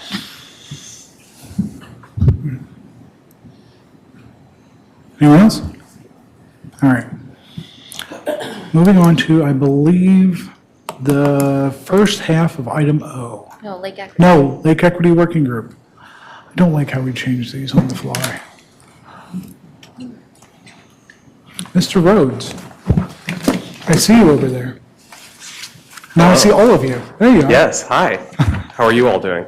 Doing well. I'm here to answer any questions you had on the implementation planner. I understand that it didn't, the full spreadsheet didn't make its way into the packet for you all to consider before tonight. So if anybody has any questions, just let me know. I have it up here.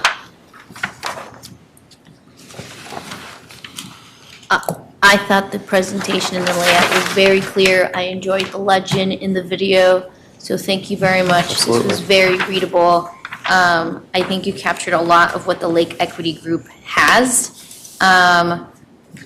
Some of the things I questioned, I think they should be done sooner, but overall, I think you guys nailed it out of the ballpark, and it helps that you had Luke folks involved in this, so.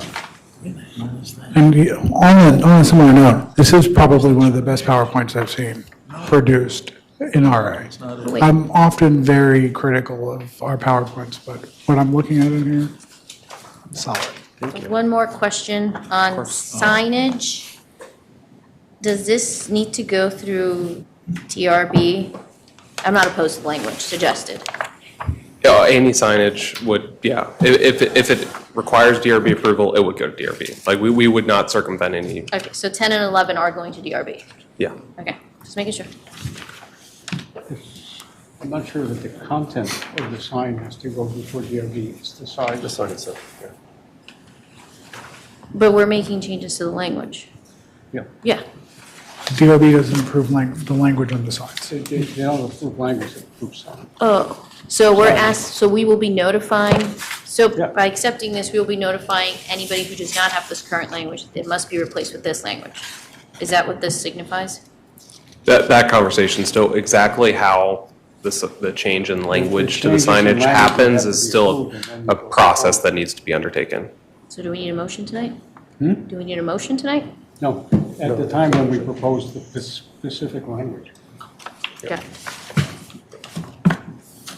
There's all sorts of processes that are proposed in this, so. Okay, great. Yeah. That was my other question. I'm good, thanks. This meeting is full of proposed processes. Director Farrell. So there is a motion in our handout. Move to approve the Lake Equity Work Group staff roadmap and direct staff to report quarterly on progress related to the roadmap.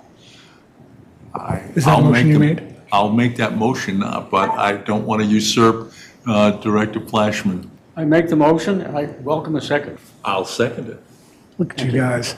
All right, motion is made and seconded. Comments, Director Rivers-Joshua? Yeah, when we originally decided to take this issue up, I requested as part of the motion that failed, that we get the feedback from the committees, and that piece has not happened because the motion failed. I still think it's really important that we get feedback from the committees. I also think that it is important that we figure out how this incorporates into the bigger work plan of the association and the time and the costs associated with it. So I would like the board to defer the motion pending feedback from the committees and also some information on timing and financial. So that's my motion to defer. Specific date? I guess it couldn't come back in February because I don't know that we could run through all the committees by then. So I guess the March meeting, although I would be amenable to having some extra board meetings in the first quarter because we're so far behind on everything else and I don't want this to slip any farther than it has to. So I guess March, no later than March. Is that something you're asking for with unanimous consent, or would you like to make a motion? She just made a motion. She made a motion. I made a It's not motion been to seconded. defer, and I'll add until no later than March. It has not been seconded. Second. I'd like to speak against it. The presentation has a timeline. It is something that can go forward without any budget considerations, as was noted by staff for the first year, because it can be fit, the items that are being proposed can be fit within the present budget. And those items that are larger numbers will be items that will be brought up in the due course and with a proposed budget for those items. And that will have to be approved as part of the budget of that corresponding year. And so I do not see any need for further delay, which is something that has been characteristic of the opposition to what the Loop has been doing all this time. I object to the characterization. That's the point of order. So noted, thank you. It's a fact. Point of order. May I ask Director that we Fla- ask a question? I'm sorry, just a second, Director Perry. Director Flashman, if you could continue your discussion, but without I see the no need to diatribe. defer, certainly not at this time, and when there will be plenty of opportunity to examine the details of each of the proposed actions that would have impacts on budget at a later time when they are brought up. Director Perry, did you have something to say? I was requesting that we ask the question. Is there a question? Are we talking about the question to accept? The motion that's on the floor to accept the Lake Equity Working Group? Fair enough. She's called for the question. You have to start with Jennifer's deferment and then the other. Mr. Champ, you're going to be called upon. I think that there is a motion to defer, and if I could inquire of my fellow director, are you calling the question? Bring the mic closer. Thank you. Are you calling the question regarding the motion to defer, or are you calling the question as regards the main motion? Personally, I'd love to do both, but I was just asking for the deferment at this time. Okay, the question has been called. All in favor? Whoa. Mr. President, if you're calling the question that we're calling the question is to cut off debate. I understand what. I understand you understand. I wanted my fellow board members to understand. That's what calling the question is. Nobody gets to speak anymore to the deferral. Yes, I think they all understand that, and we're going to go to the. Can you motion. clarify the motion one more time, so that, because we've run around several times. Motion is to defer, correct? Motion is to defer no later than the March meeting so that we can get feedback from committees on the staff's plan, get some amount of time that the staff thinks that this project will take, and also to put some dollars, which I understand Director Flashman's request, that some of them say with included in the budget, but I don't know how much money that is that we would be spending as a board. Mr. President, we're speaking to the Those were my three requests, I'm sorry. Mr. President, we're speaking to the substance of the motion and not to whether or not to cut off debate. The question here is, shall debate be ended? That's the only question. Everyone also understands that and has expressed that they understand that. He just wanted to have it heard again. Director Juszczyk repeated her motion. I think We're now going saying on. you can't carry on that type of conversation, and he's right, The conversation is done. All in favor? of deferring. Yes. No. Yes. Of calling the. No, all limiting in debate. favor of stopping debate. That's the motion. That's what calling the question means. We don't go to the deferral until after we cut off debate. Okay, calm down. We've got a parliamentarian. I'm calm. I'm It just doesn't feel- frustrated. it We're doesn't feel trying that to get way. us to follow regular order. Director, Mr. Champ, excuse me. Could you weigh in and just make sure that everyone is aware of where we're going? John's correct. Call the question. You're voting on just end debate, and you need 2/3. Thank you very much for clarifying with the 2/3. Okay, no more debate. All in favor? No debate. No. Okay, debate is over. Correct.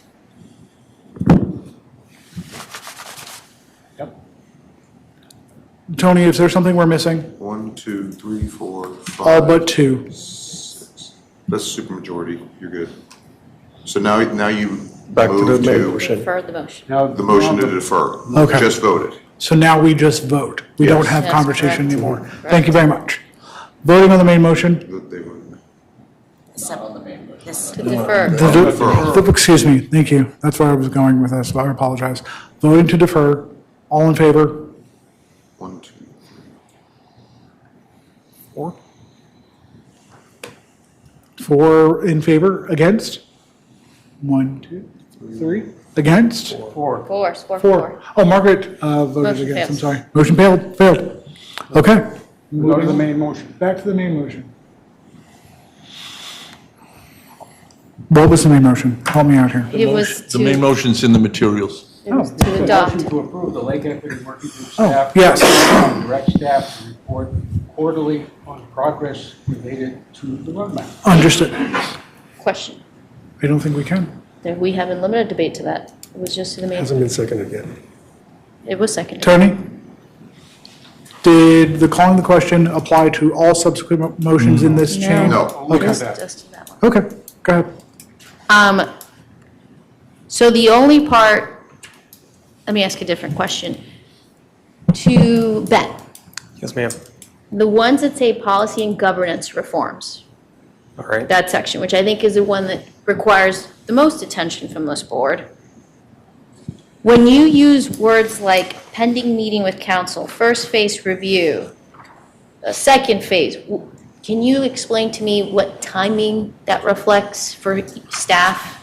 We Is have that- not, I have not spoken with Anthony about those matters at all, and so I couldn't, besides the approximate phasing, something has to happen before the other thing, I couldn't speak to how much time that would take. So by adopting this tonight, all we're saying is that we will be working through the roadmap. That's right. We're not binding to anything, correct? That's right. Okay, thank you. That was the intention. Okay. Any further questions? Over here. Oh, sorry, Director Dushak. I'd like to ask my fellow directors, I understand that, and I don't have objection that some of these things move forward, but we've talked a lot about, in the past, the priorities of the association. And so, do you feel that these things are not going to take a lot of effort and therefore they won't interrupt some of the other things that we have had on our annual plans in the past? Or how do you see them incorporating into the priorities of the association? Because is there 55 items? I don't, right? I think there are 55 total. Sorry, I might have multiple copies here. I worry, and we have discussed in the past as a board, that we don't want to overburden staff. And I hope that this wouldn't overburden them, but we also don't have the full 2026 annual plan completed. But I have seen the 2025 one, and we have a fair amount of carryover items. So that is where my concern comes from. And I'd like to hear, do you not share those concerns? Do you feel like this is a small project? That's the pieces, I guess, that would help me in understanding why we would move this forward tonight. Thanks. Director Flashman, then Director Santo. I think Margaret had her hand up, by the way. Margaret, I'm sorry, Margaret, has your hand been up? Yes, because I see that you've got the circus instruments. Director Perry, can you please go? Yeah, I give the circus after waiting a while. I appreciate that. Thank you. So I appreciate Director Jessek's concerns. The reason I don't share those concerns is because we asked staff to come forward with a plan, with a roadmap, take a look at all of this and tell us where this is going, and staff did that. And I have confidence in staff that they understand what they're looking at. They're not, they went through it. I think that if we were, if there was serious concern about moving forward, about, oh my gosh, this is too much for us to handle, I have no doubt that we would have heard those concerns. So to answer Director Jessek's direct question, no, I do not share the same concerns because I trust staff. Not to say that Director Jesek doesn't trust staff. Director Flashman. Director Perry beat me to the punch, as it were. I know that staff spent a considerable amount of time looking at these issues and the recommendations presented, that they, as set out here in the introduction, they spent time talking with various other members of the staff and committees and asking them for input and what their impressions were and how to go forward with it. They've spent a lot of time looking at this and looking at it in an integrated fashion. And I think what they have here is a way to go forward with it, integrating it into what the other concerns and priorities of the association are. And if you have doubts, the person to ask are the two people who are standing before you. Ben Rose and Peter Lusk. Director Santo. Ben, how? Good timing.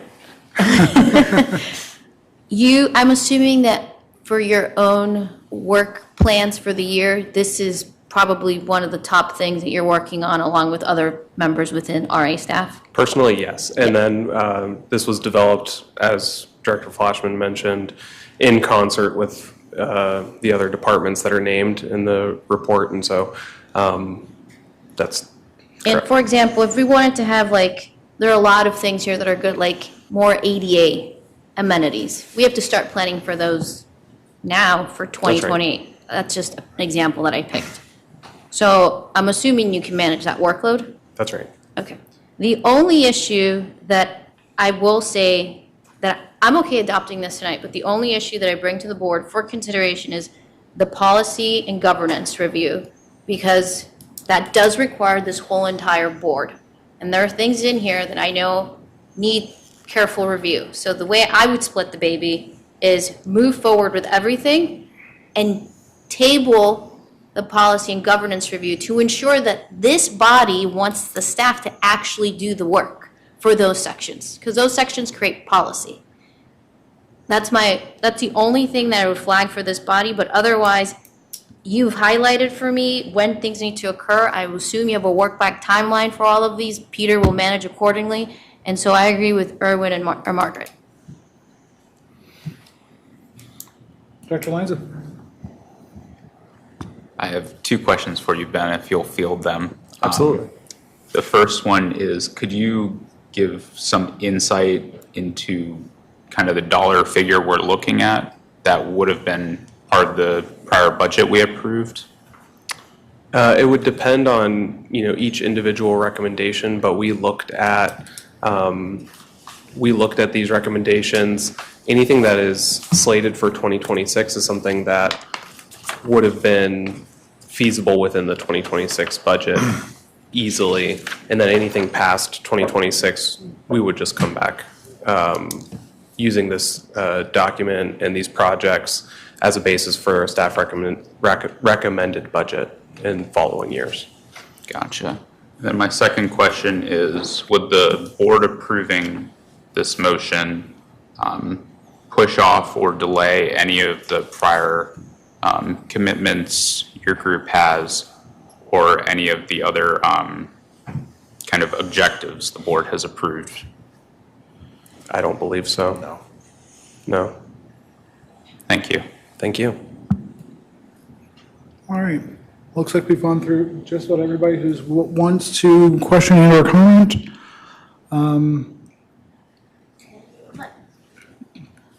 Except for Director Dixon. Sorry. I liked where Director Landa was going with his question, and I appreciate your answer. But I think what I think he was looking for and what I'm looking for is, can you give us how much do you think in 2026 are we taking out of the budget to do these items? I would have to go back and look at each individual project, but I was consulting with each of these departments, and they looked at each of these, what related to their department individually. So it was a wide effort, and it was not consolidated into a single document. Okay. So, I'm sorry. I would still support that the board shouldn't be making a decision unless we know how much it's going to cost us. And that is not anything against staff, because that we didn't ask for it. But I think it's part of our fiduciary duty to at least have some type of ballpark range before we greenlight a project. Thank you. Mr. Lusk, I'm reading this and hearing the questions, particularly Director Lanza's question just a moment ago. And it dawns on me that this is an European. This is an integrated project plan. Sure. This takes into account multiple projects, multiple departments, and the realities inherent in each, correct? Correct. This is not just laid out for this. This is intended to also relate to the rest of the association. So here's a good example. I can't remember if it was Lake Newport Tennis or Lake Newport Pool parking lot. The ADA parking space, which parking lot was that? Help me remember. It was the Browns Chapel parking lot requires a ADA parking spot. It's already in the CIP for this year to do that. Mm-hmm. So when the Loog came back and said, we would like to do this, we looked at that information and said, we're already funding it in 26. Why don't we put that in the work plan for 26? We met also with the 3 members, Director Flashman and 2 other members of the Loog, and said, we've prioritized the items in 2026 because we know we can afford them. Some of them are just staff effort. Let's do better with our education as it relates to when we do trout fishing day. Let's talk about the ways that fishing has grown over the years from a cultural perspective. Like, that doesn't cost us any money, it just costs us time, right? So we tried to build it, to your point, from an integrated perspective. If we're being asked to come back with a little more effort, no issues there. We are bringing this to PRAC next week. I believe so. PRAC's going to see this next week. We're already planning to do that. Mm-hmm. I don't know how many other committees would be interested. If we brought this to fiscal, I'm not sure they would want to talk about it. I appreciate Jennifer's perspective on that, but we're ready to move forward now. If we need to wait and bring it back, happy to do that too. On that note, we have all commented and, I'm sorry, Director. I have to state something that, that started out and I just cannot let go. I'll be very brief. When we started the Lake Equity Working Group, it started out with a good idea, the intent was good, but then I asked questions about the scope, some milestones, and I was accused of opposing the Lake Equity Working Group from day one. I asked questions because our constituents, the members, didn't get me here to sit here and blindly accept, trust me, let me do this. I need 5 more people. I need 6 more months. I need 12 more months. Oh, the guys were out of town and I need another year and 5K to do this and so on. I ask questions just to make sure that, I ask questions just to make sure, I'm speaking, please. But he just raised an objection. Okay. And there's a point of order. So if we can move this along Please, without. yeah, I just want to clarify. I ask questions to make sure that we are doing this the right way. And if it's done the right way, we understand all the constraints, including cost, the time, the schedule, what it means, what we have to do, what the priorities. If we understand those, I'll be the biggest supporter. That's where I'm coming from. I don't need to be accused of you're opposing this. Thank you. No, you went once on this particular motion. Go ahead. I have my last round. On the budget part, I would imagine that for items that we need for 2027, those will be brought forward and we would be voting on them, correct? Correct. So we would have full visibility of the items in question. And the ones for 2026, you already have a budget. And we're working with that. Some. Right, so the staff knows what they can and cannot do, so therefore we shouldn't be micromanaging this more. And again, this is just to say, staff is going to come back and we will vote on all these things again. But we have to give you this to me is a vote for permission to continue the work, not to say the association is guaranteeing that the work will get done. Because the policy and governance section, I keep bringing it up, that one's going to be up for debate. So that's why I'm in favor of voting for this. Point of order, you can look at number 6. Can you have the budget for it, but we're going to coordinate with the capital team as we do something else we do have budget for. So I guess then my question would be, is Director Santa's thought process that you are bringing back, say, item number 6 as an example, to the board, or was the thought process when you were putting it together that we are approving this plan, so we now have permission to coordinate with the capital department to do the when we're doing the Lake Newport pool, that we'd improve the ADA parking and wayfinding at Freedom Grove and Dam Trails? Let's let the acting CEO answer them. Mr. Ellis? Number 6, in case it says improve ADA parking and wayfinding at Freedom Grove and Dam Trails. Right. So our thought in getting the plan together was, and the reason we wrote report quarterly. I'm sorry, could you bring the mic? Sorry. Thank you. The reason that we wrote report quarterly on the happenings of the roadmap, so that we could come back and the board would have full visibility on everything that was happening.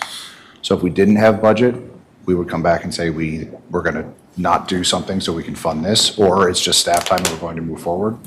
The one thing I'll mention too is this was an intense time and effort for Ben and the committee, and I would hate to just keep pushing it. So I see this as a roadmap for us to get moving and not stalled. On that note, we have had lots of question and comment. Let's take the vote on the motion to accept the Lake Equity Working Group. All in favor? We have 5 in favor. Against? 2 against? And abstaining? 1. Motion carries. Thank you very much. If I could add one item while Ben is standing here. You all know that Mr. Mike Reynolds resigned from his position in December. Ben has been named acting director of the environmental program. We didn't send out an announcement, but he is acting in Mike's role. So if we could wish him a quick congratulations. Congratulations. Fantastic. Thank you, everybody. I really appreciate it. Yeah. It's been a fun challenge so far, and I look forward to the rest of it. Awesome. We look forward to working with you at this level. Thank you. Thanks, everybody. Excellent. And Mr. Lusk, if I may, Director Johnson, I just want to thank you for sharing that information in the meeting. Yep. I, interestingly enough, just within the last week, have had a number of people go, wait a minute, what happened to Mike? So I appreciate you sharing that and letting them know that the environmental department at this time is in very good hands. Absolutely. All right. Moving on the agenda, hi Natalie. Hi. We are at the first half of item O, Land Use Advisory Committee recommendations. Motion. Just a moment. For the 1850 Old Reston Parkway. Director Farrell, you have a motion. I have a motion. It's a short two-page letter that's in your materials. I move to send the recommendation letter regarding 1850 Old Reston Parkway to the Hunter Mill Planning Commissioner and the Hunter Mill District Supervisor. Second. Motion is made and seconded. Questions or comments? I see none. So we're going to go to the question. All in favor?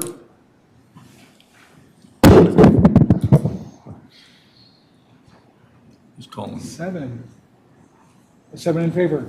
Against? Abstaining. 701. We're moving on. Good job. And it's only 9:35. Ha ha ha. On item O, can I make a comment? Oh, we've already closed item O. We're moving on to item P now. Okay. We I'll bring it up for a topic for next meeting then. it's- Okay. We move that definitely. That. I'm aware. I'm sorry. Moving on to item P, Fiscal Committee recommendation.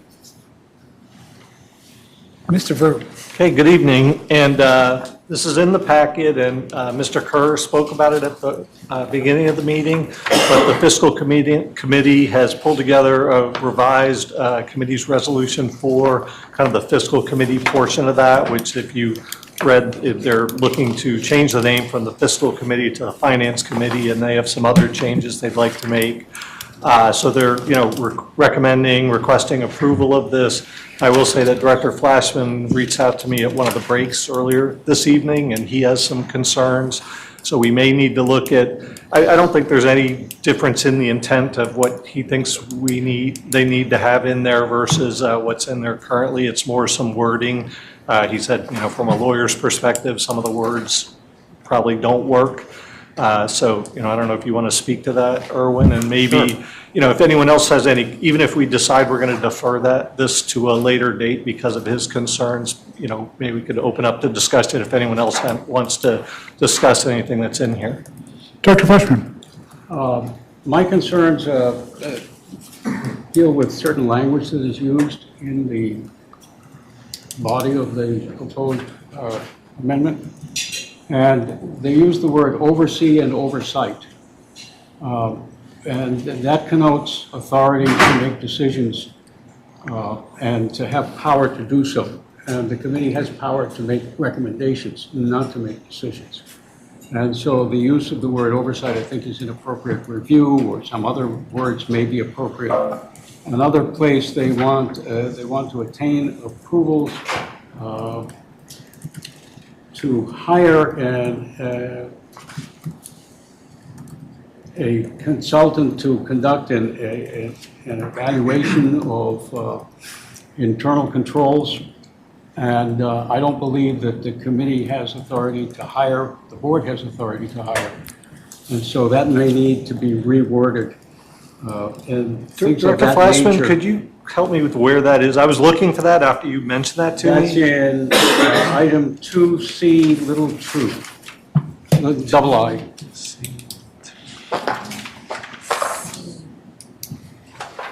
Yeah, I see where you mean. You see that?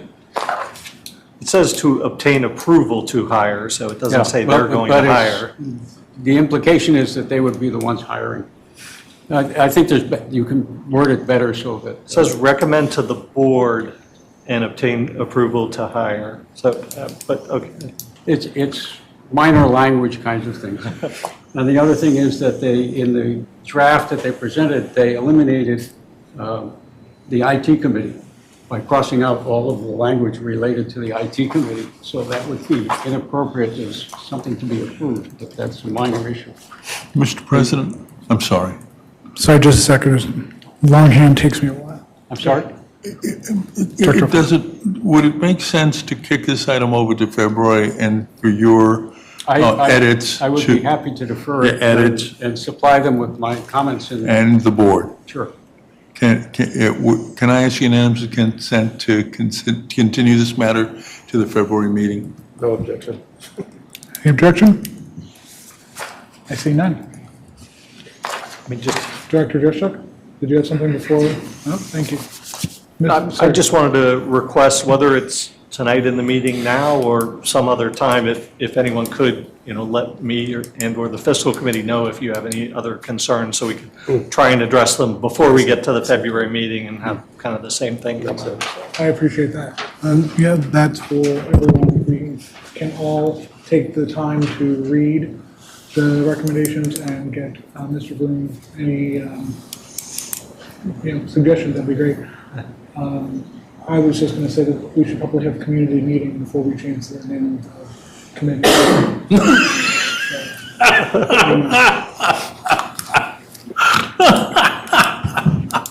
All right, moving on to executive session. Nope. No. Got two motions. We have two motions on the table. That's right. We're doing P prime, I believe, and P2. So what was P prime? That was the advisory committees. So I motion to renew the advisory committees as amended in Resolution 5. Is there a second? Second. Motion made and seconded. Questions or comments? Director Dreschuk. I was going to bring this up during our agenda setting in the future, but this board left on the table last time, despite what we said publicly. All we did was change some of the rules in a couple of the committees, and we removed the land use committee, but we did not resolve how the association is doing land use going forward. And so that is something that is needed. It's disheartening to me that I reviewed the 1850 Reston Avenue case. I'm going to pause here for a second. Is this germane to approving all the other committees? I don't think that it is. It's germane. We didn't approve the other committees moving forward. So how is this not germane? Because it would speak to whether we were. Because you're talking about how the board's policy now on land use, on how we manage land use. This is about actually having the other committees happen. I will, if you could I'm fine. I have no problems. Just let me know when I can make my comment. You can bring it up. So I guess I will bring it up during new business. You could let me finish what I'm going to say, because I'm going to respond to your question. I'm just going to say, you can bring it up during new business. You're welcome to. Or you can make suggestions that we can bring up in our next meeting. You can provide input to those. We have a meeting the month ahead where one can make suggestions for the next board meeting. And there are people who are currently attending. You can communicate through them, or you can say, hey, I'd like to come to that meeting and participate. There are lots of ways in which you can participate. You are not being cut off. Let's not have that discussion tonight.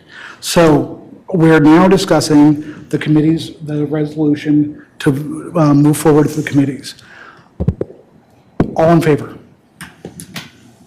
1, 2, 3, 4, 5 in favor. Against? 1, 2, and 3. So 5-3.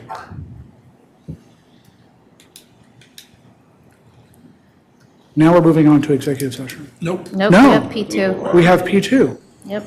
Okay. Legal committee recommendations, that's right, because this is a procedural, not necessary for executive session. Thank you, Director Farrell. Please. Thank you, Mr. President. I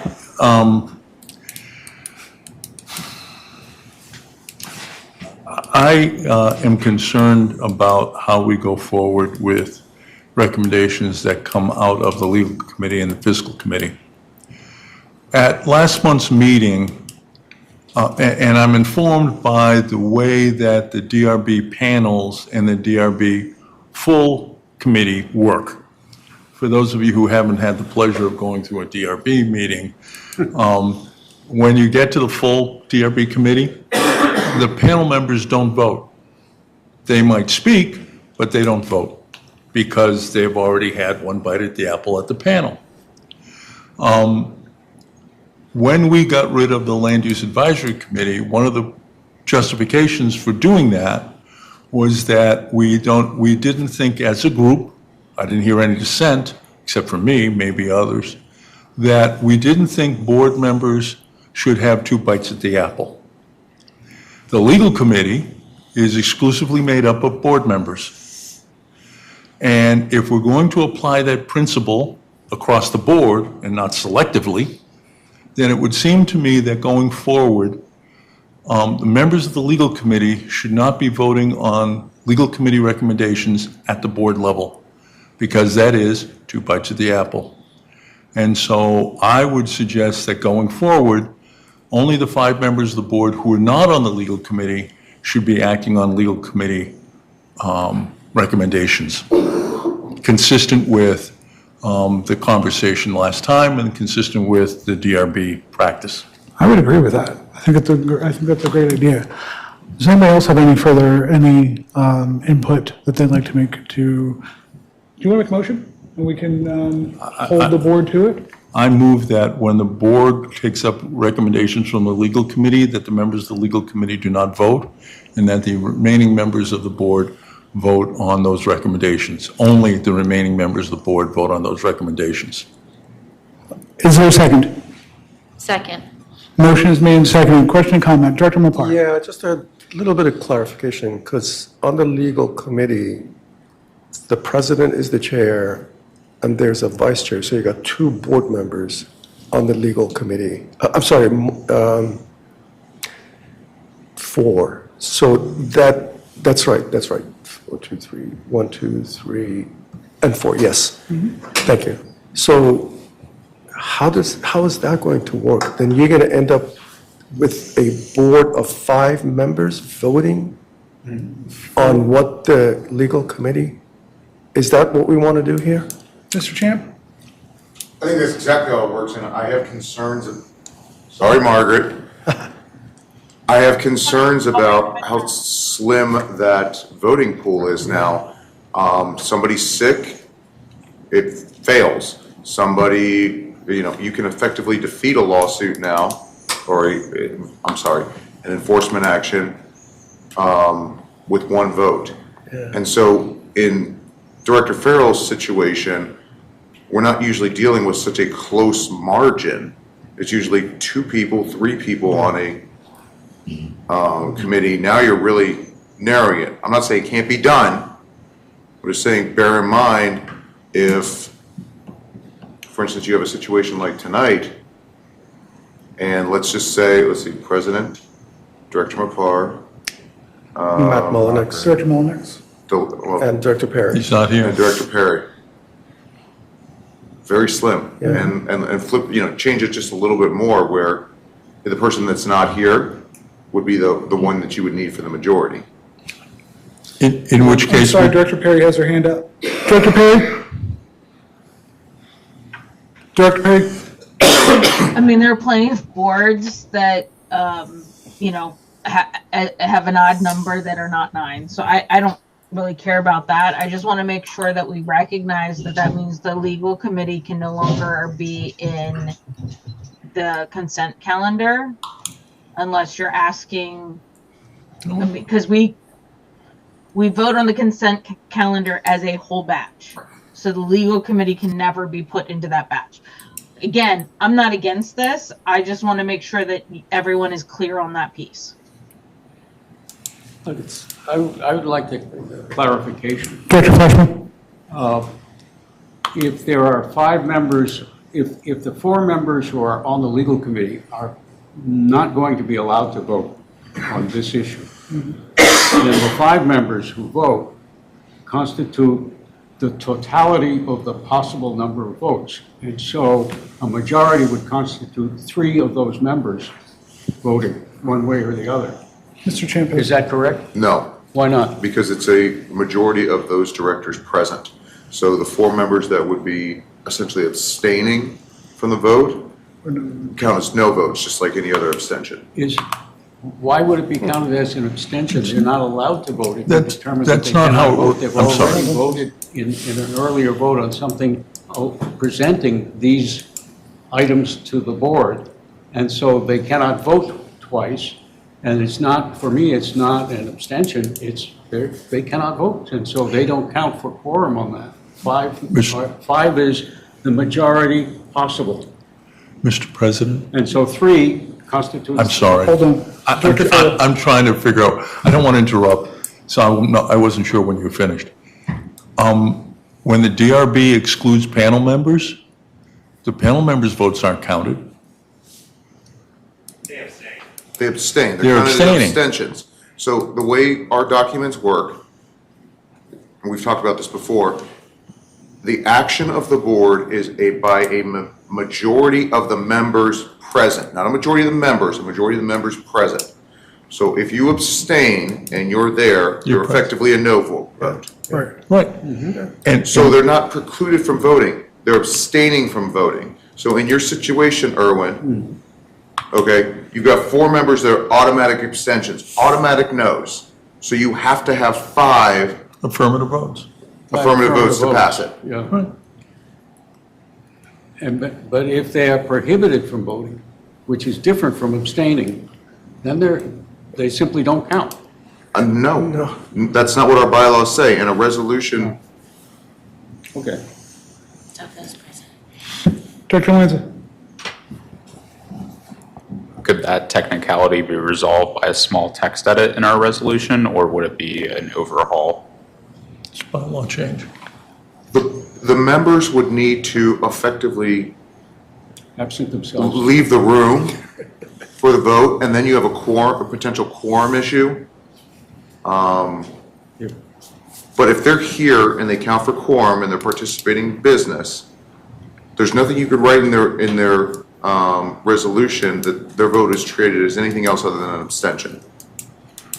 Would you be able to add a sentence to that document that specifically speaks to the legal committee recommendations, where it's just of X numbers present that are eligible to vote? I'd have to do further research just to see whether it's the deed or the bylaws. I believe it's possibly both that say it's the manner of acting. If it's the deed, it's a referendum. If it's the bylaws, it's a 2/3 vote. And one more. Two-thirds vote of this body. Of this body, yes. Ask unanimous consent of the board to defer this until council can come back with an answer regarding if a referendum is needed, or if there could be a change to a resolution to make this work. Or bylaw. It might be a bylaw amendment. Which would then be a referendum. No. Just Okay. We do find out bylaws. what, Gotcha. just find out what Yeah. governing documents need to be changed. in order to make this happen. Right. May I ask one question? Please, Director Perry.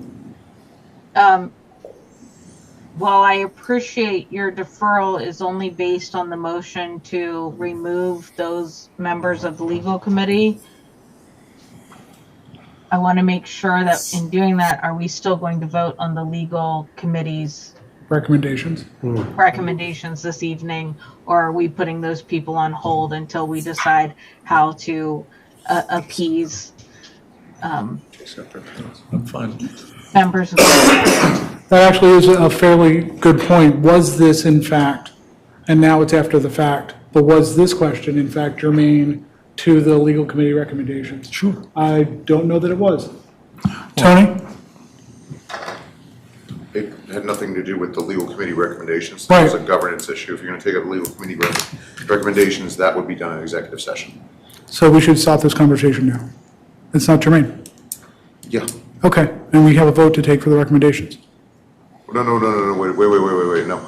The recommendations are not germane to this conversation. You're having a governance conversation right now. So you still, We're having the governance conversation as an aside to the recommendations.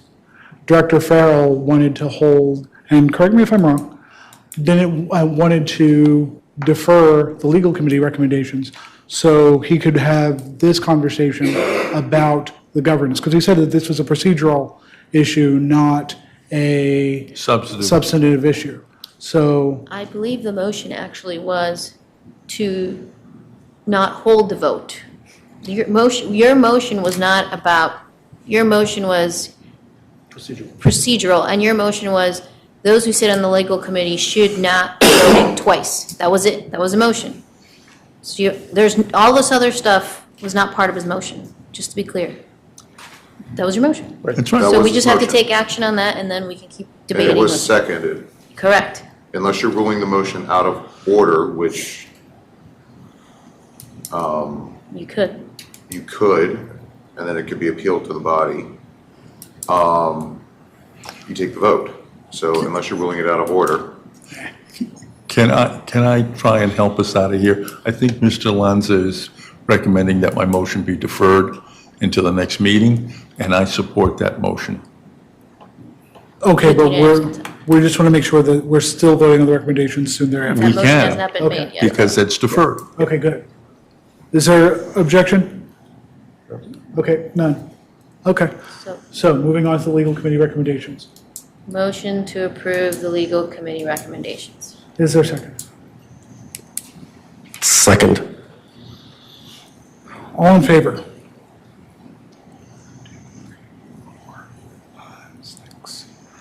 6 in favor. Against? And abstentions? 2. 2 abstentions. Fair enough. All right. Mr. President, I move that the Board of Directors of Reston Association move into executive session to consult with counsel and discuss contractual and personal matters. Second. Personal or personnel? Personnel. Thank you. You got Damn New England accent gets me bring your every own time. person. Motion's made and seconded. All in favor? All right. Can we have a 5-minute break before?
Hello, everyone, and welcome to the CEO update for January 2026.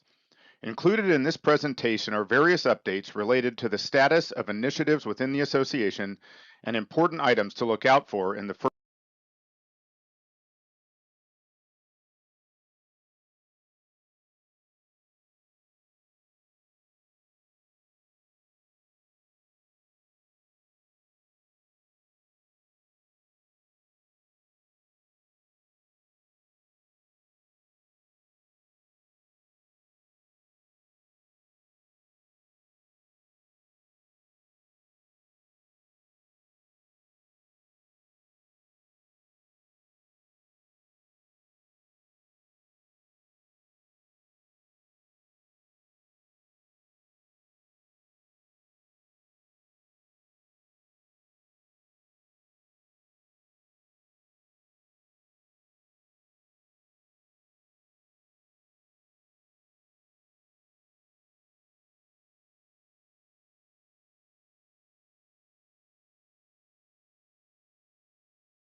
Hello, this is Peter Lusk with the Reston Association.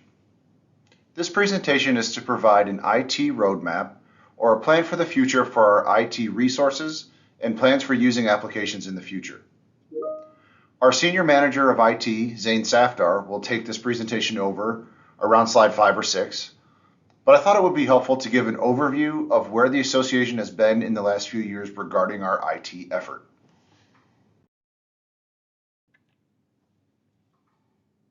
Looking back a few years in 2023, we have come a long way from our previous IT effort and structure.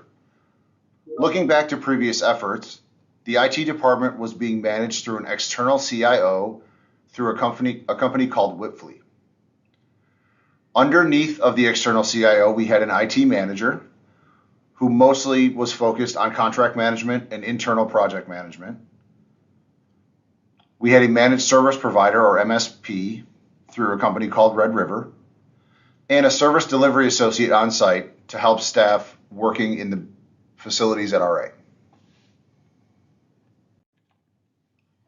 As we moved into 2024, the Chief Operating Officer had been onboarded, and the role with Whipfly had been reduced. In 2024, the IT manager, a longtime employee of the association, had resigned to take on a new opportunity.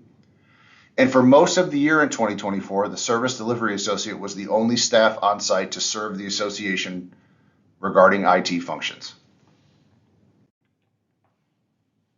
As we moved into 2025, the association hired a senior IT manager, who is Zane Safdar, who will finish this presentation.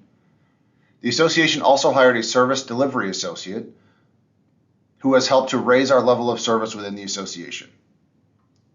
At that time, the association also renewed the contract with Red River as a third-party MSP. One major shift in the thinking of the association has been the ownership of applications.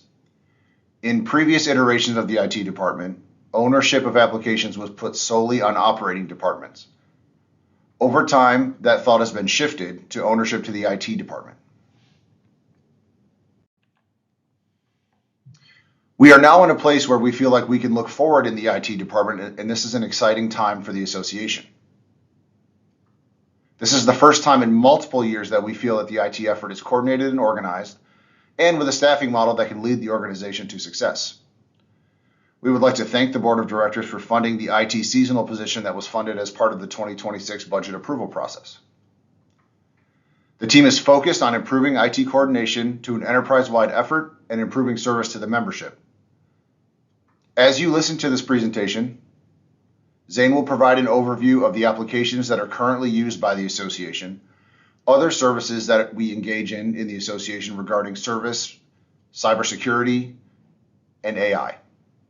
We look forward to providing this information to the Board of Directors and answering any questions.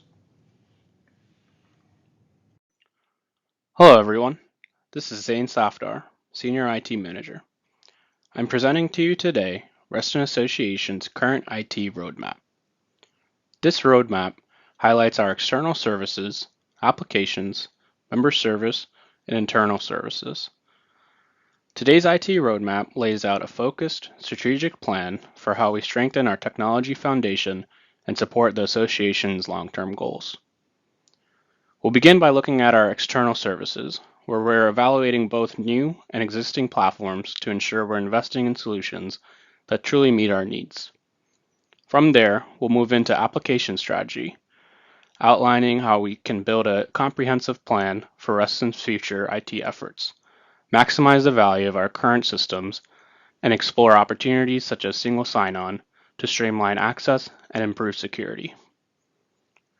We'll also highlight our internal services, including a deeper evaluation of our operational tools, our cybersecurity posture, and the thoughtful introduction of AI to improve efficiency and decision-making.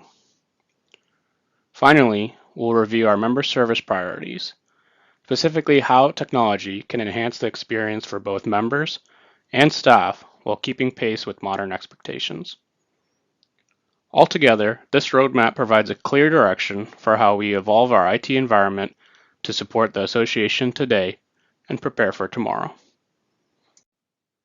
As we look at our managed services contract, previous IT maturity assessments made it clear that Resident Association would benefit from the support of a managed service provider to strengthen our operational capabilities and ensure consistency in service delivery. In response to that recommendation, we conducted a full competitive procurement in 2023 and 2024, evaluating 6 different providers. Red River emerged as the strongest partner and was formally approved by the board in February 2024. Under this model, managed IT services provide RA with a comprehensive outsourcing approach. Red River Technology delivers both day-to-day operational IT support and project-based services, allowing us to stabilize our environment while advancing key initiatives. Looking ahead, RA will be reviewing its options in 2026. At that point, we will either recompete the contract or seek board approval for an extension with Red River, depending on performance, alignment with our roadmap, and the needs of the association at that time. This slide highlights all the services that Red River provides our staff with. Our internal IT staff relies on Red River to provide these services, as this is the advantage to having a managed service provider. First, under core IT operations and support, Red River manages our day-to-day infrastructure alongside our on-site team. They handle end-user support through a tiered service desk, follow ITIL-based practices, and provide the ServiceNow portal for streamlined ticketing. In the area of cloud, network, and platform management, they oversee our Microsoft 365 environment, including license procurement, managed Azure services, and our Teams voice migration, providing monitoring across our network and cloud platforms. They also deliver Skykick backup and recovery for our key Microsoft Cloud applications. For cybersecurity and governance, Red River strengthens our security posture through Cisco Umbrella, KnowBe4 training, and Windows Defender for endpoint, ensuring protection and compliance across the organization.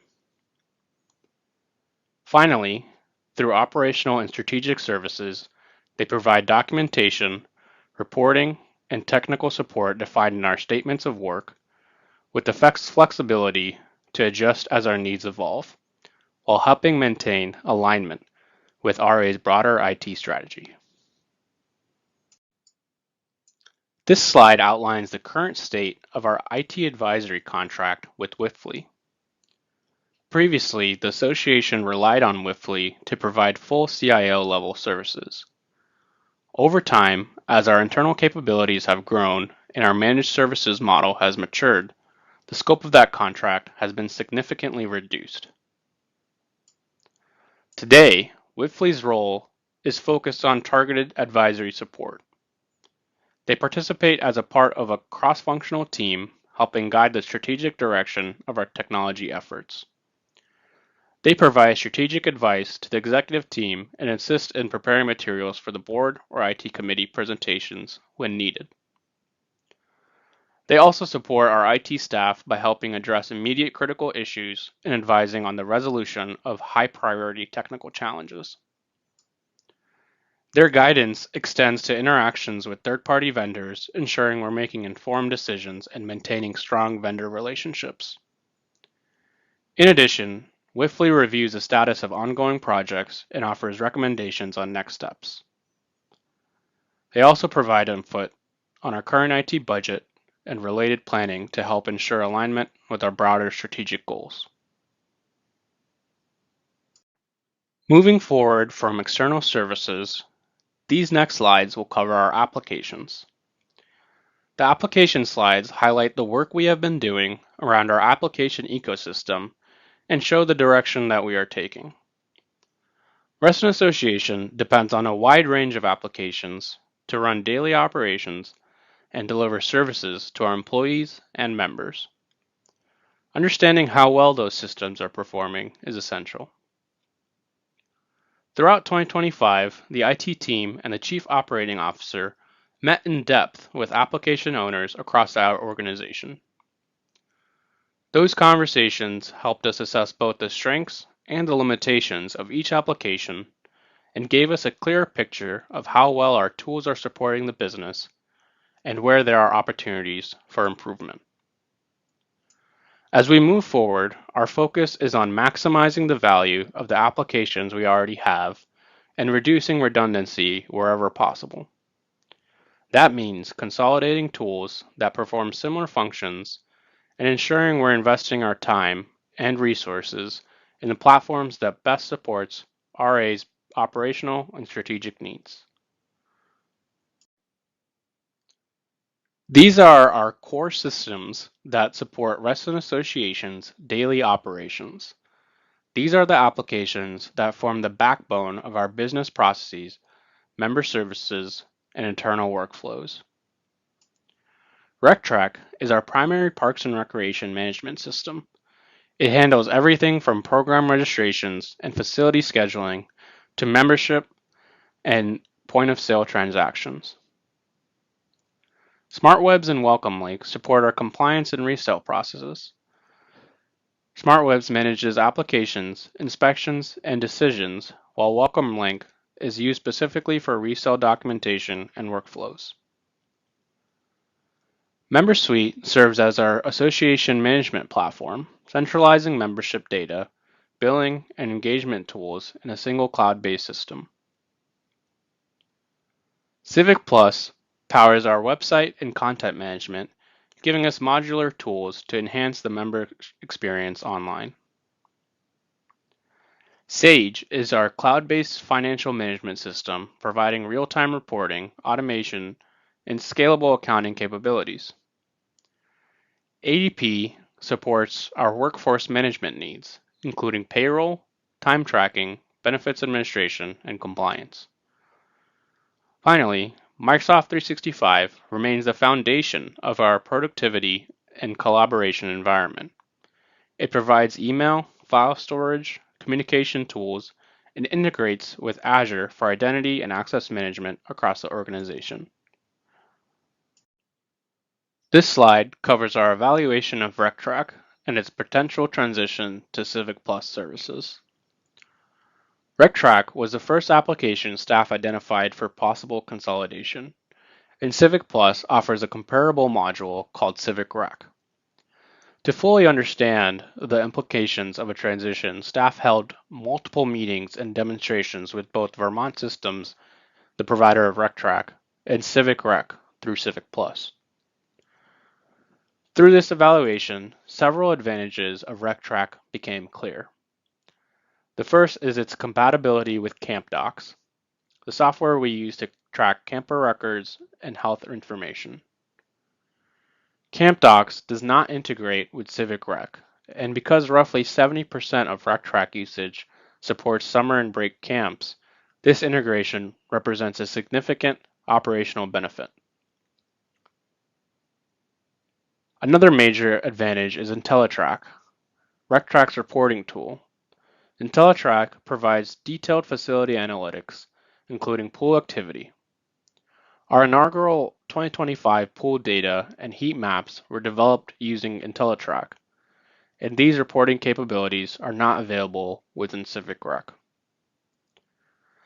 Finally, RecTrack offers a dedicated mobile app that enhances the membership experience by supporting mobile payments and mobile passes for recreational facilities.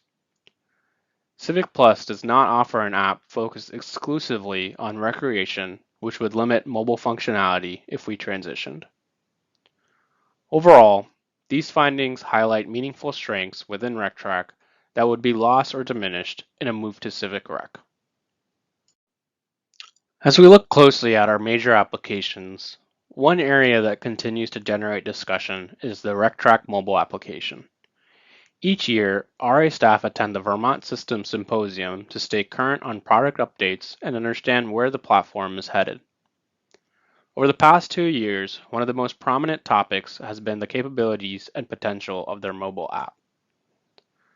The mobile application offers several features that could significantly enhance the member experience.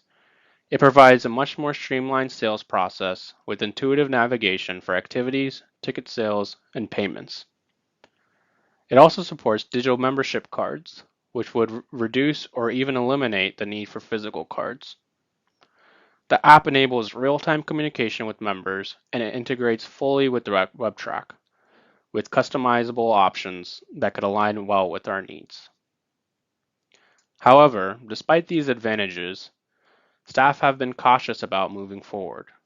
The primary concern is the uncertainty surrounding the long-term future of the RecTrack platform itself. Before investing time and resources into implementing the mobile app, we want to ensure that RecTrack remains stable and a strategic part of our application ecosystem. As we just discussed with RecTrack and the strengths of its mobile app, staff also spent significant time evaluating whether CivicRec, the Civic Plus module for Parks and Recreation, could serve as a viable replacement. At the start of 2025, we set a goal to explore this transition and understand what a move to CivicRec would mean operationally. Throughout the year, staff participated in multiple demonstrations and engagement sessions with CivicRec to compare its capabilities directly to RecTrack. Through that process, we identified several notable gaps in functionality that would impact our operations, especially in areas where RecTrack currently performs very well. There are some advantages to CivicRec. One is the ability to consolidate RecTrack under the broader Civic Plus platform, which would give us a single sign-on and centralized identity management.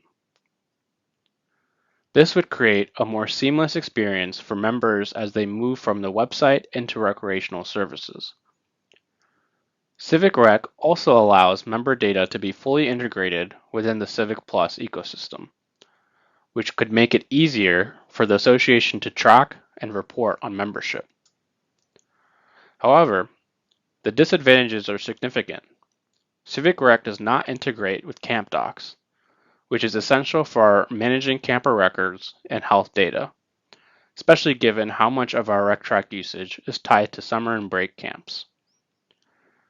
It also lacks the robust facility reporting capabilities we rely on through IntelliTrack, including the detailed pool activity data used to build the 2025 pool report and heat maps. Finally, CivicRec has limited ability to distinguish members from non-members or automate status changes based on assessment data, which would create operational challenges. Overall, while CivicRec offers platform-level benefits, the gaps in functionality, particularly around camps and reporting, make it a less viable option at this time. This slide focuses on MemberSuite, which is our core system for managing member information and assessment activity. MemberSuite provides the backbone of our financial reporting, financial management, billing, and collections. It generates aging reports, invoice reports, and dashboards that give staff a complete view of each member's account history. Beyond financials, MemberSuite also serves as our primary repository for comprehensive member data. That includes both quantitative and qualitative information, as well as voter records, which makes it central to our election process. MemberSuite also includes a robust e-marketing component. This allows us to communicate with members, track opt-ins, and distribute digital notices, everything from assessment invoices and urgent alerts to the activity guides, RA news, program information, and elections communications. It is designed for organizations like ours, particularly nonprofits and other membership-based associations. There are opportunities to expand how we use this platform, especially through the community engagement module and other features that could strengthen the overall membership experience. In terms of our current position, we are actively evaluating whether MemberSuite's functions could be consolidated into other existing applications. The primary use cases we would need to preserve are member data management, election data, and assessment collection. Sage is one system under consideration, but it lacks a self-service portal and CRM capabilities.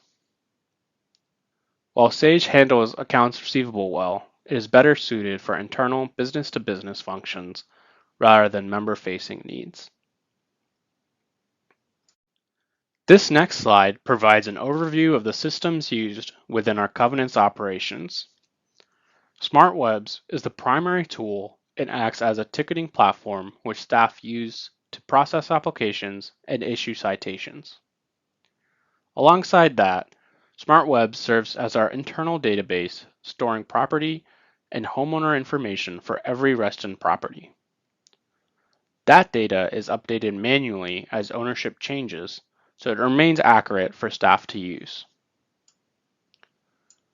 We also rely on a third-party tool called Welcome Link. Welcome Link supports the resale process and is where issued citations are uploaded. Both SmartWebs and Welcome Link are largely internal-facing systems. While members can access certain features, they are not designed as public-facing platforms. SmartWebs, however, does include a resident portal, which allows members to communicate with their advisor and review their property history. And for application submissions, members are directed to the RA website through Civic Plus, where they can complete online application forms without needing to sign in. There are also some opportunities within SmartWebs. The platform offers optional modules, including an accounting feature and a work order system. This could support future operational needs if we choose to expand its use. In terms of our current position, SmartWebs remains a core internal operational platform. Transitioning away from it would be challenging because of how specialized it is, particularly in supporting covenants, architectural review, and compliance inspections. Its functionality is tailored to those processes, which makes replacement difficult. This last application slide highlights where we stand today with Microsoft 365 and Windows 11, and how these platforms continue to support our daily operations.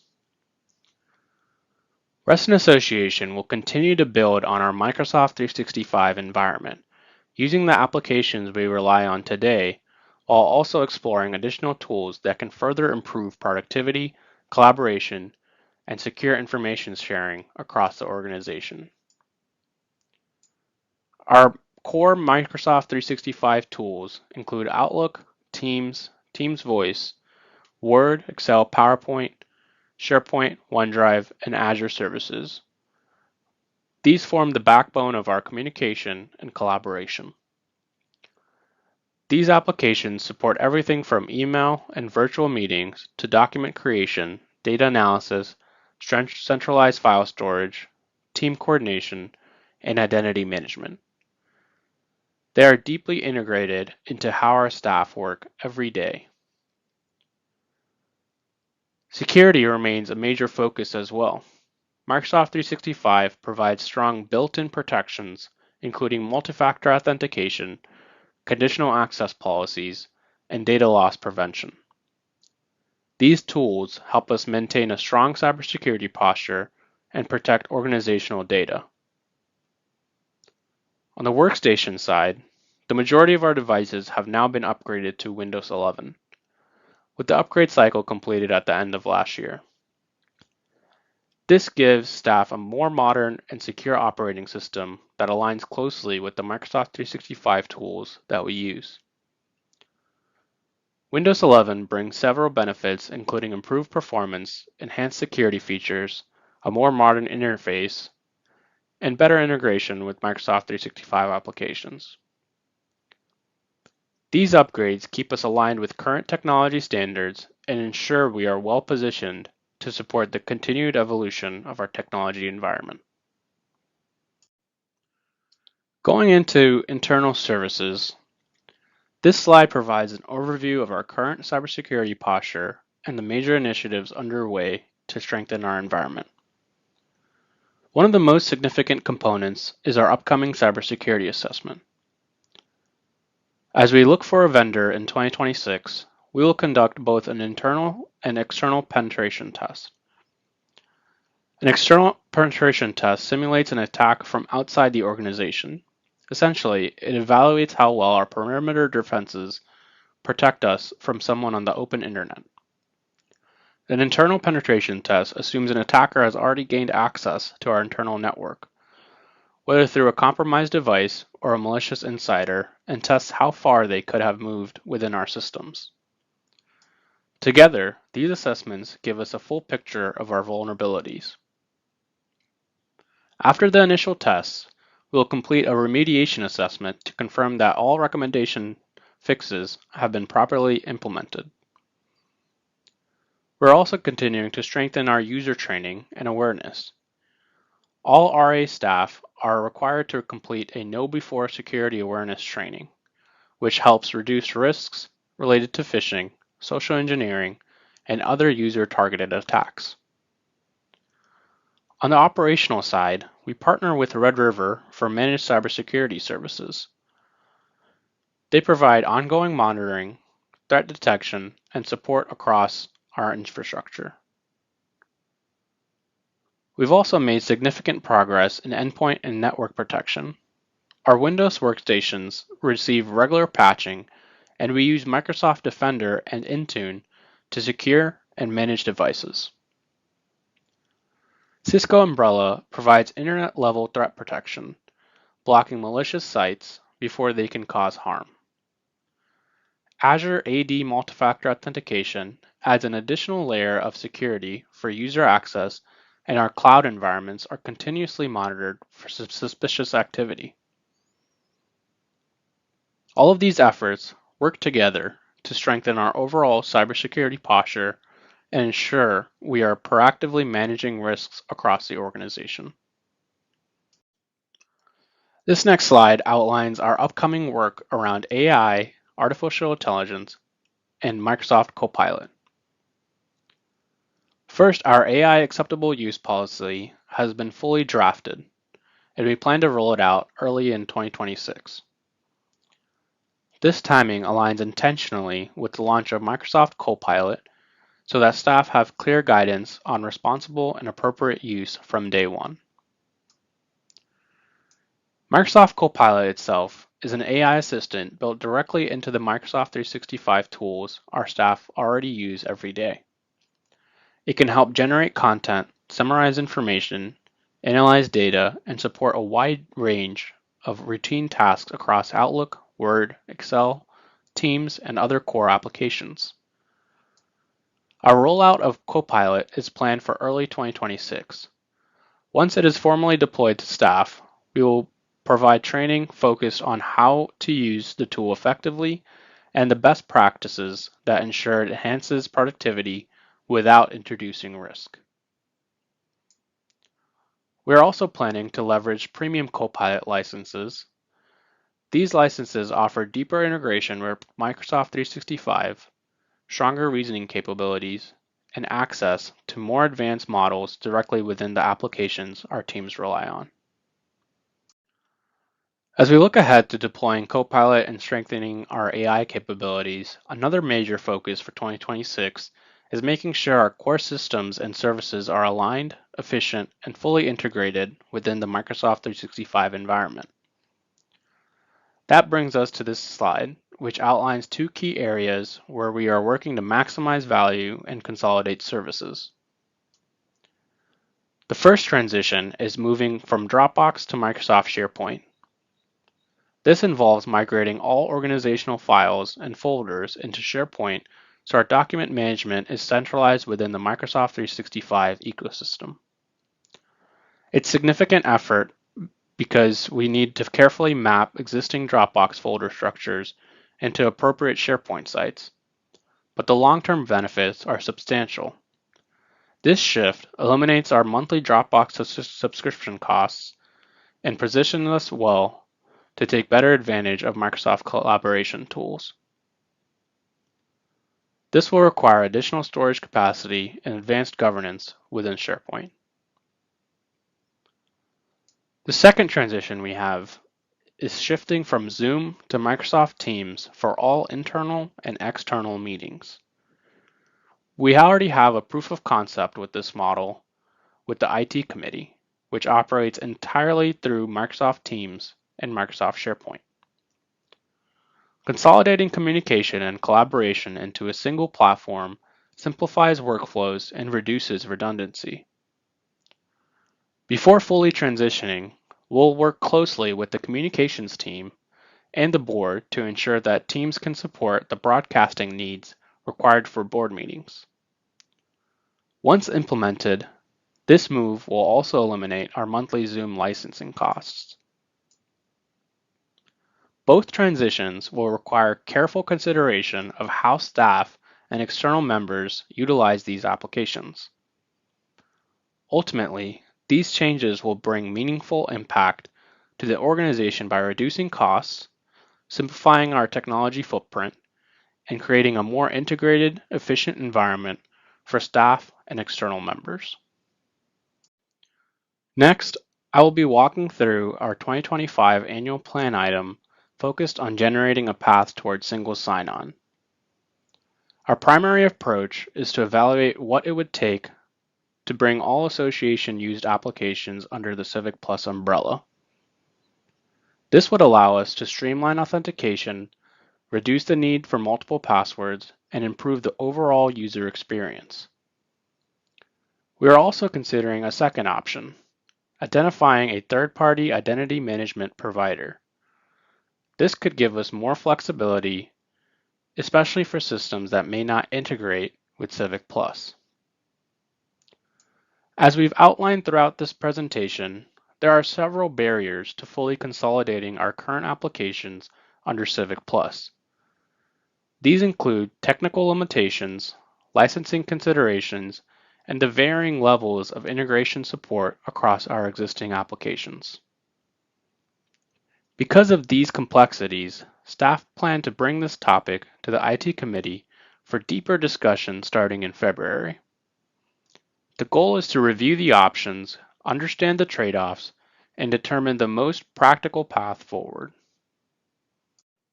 This final slide outlines two strategic paths we evaluated for implementing single sign-on across the association's applications.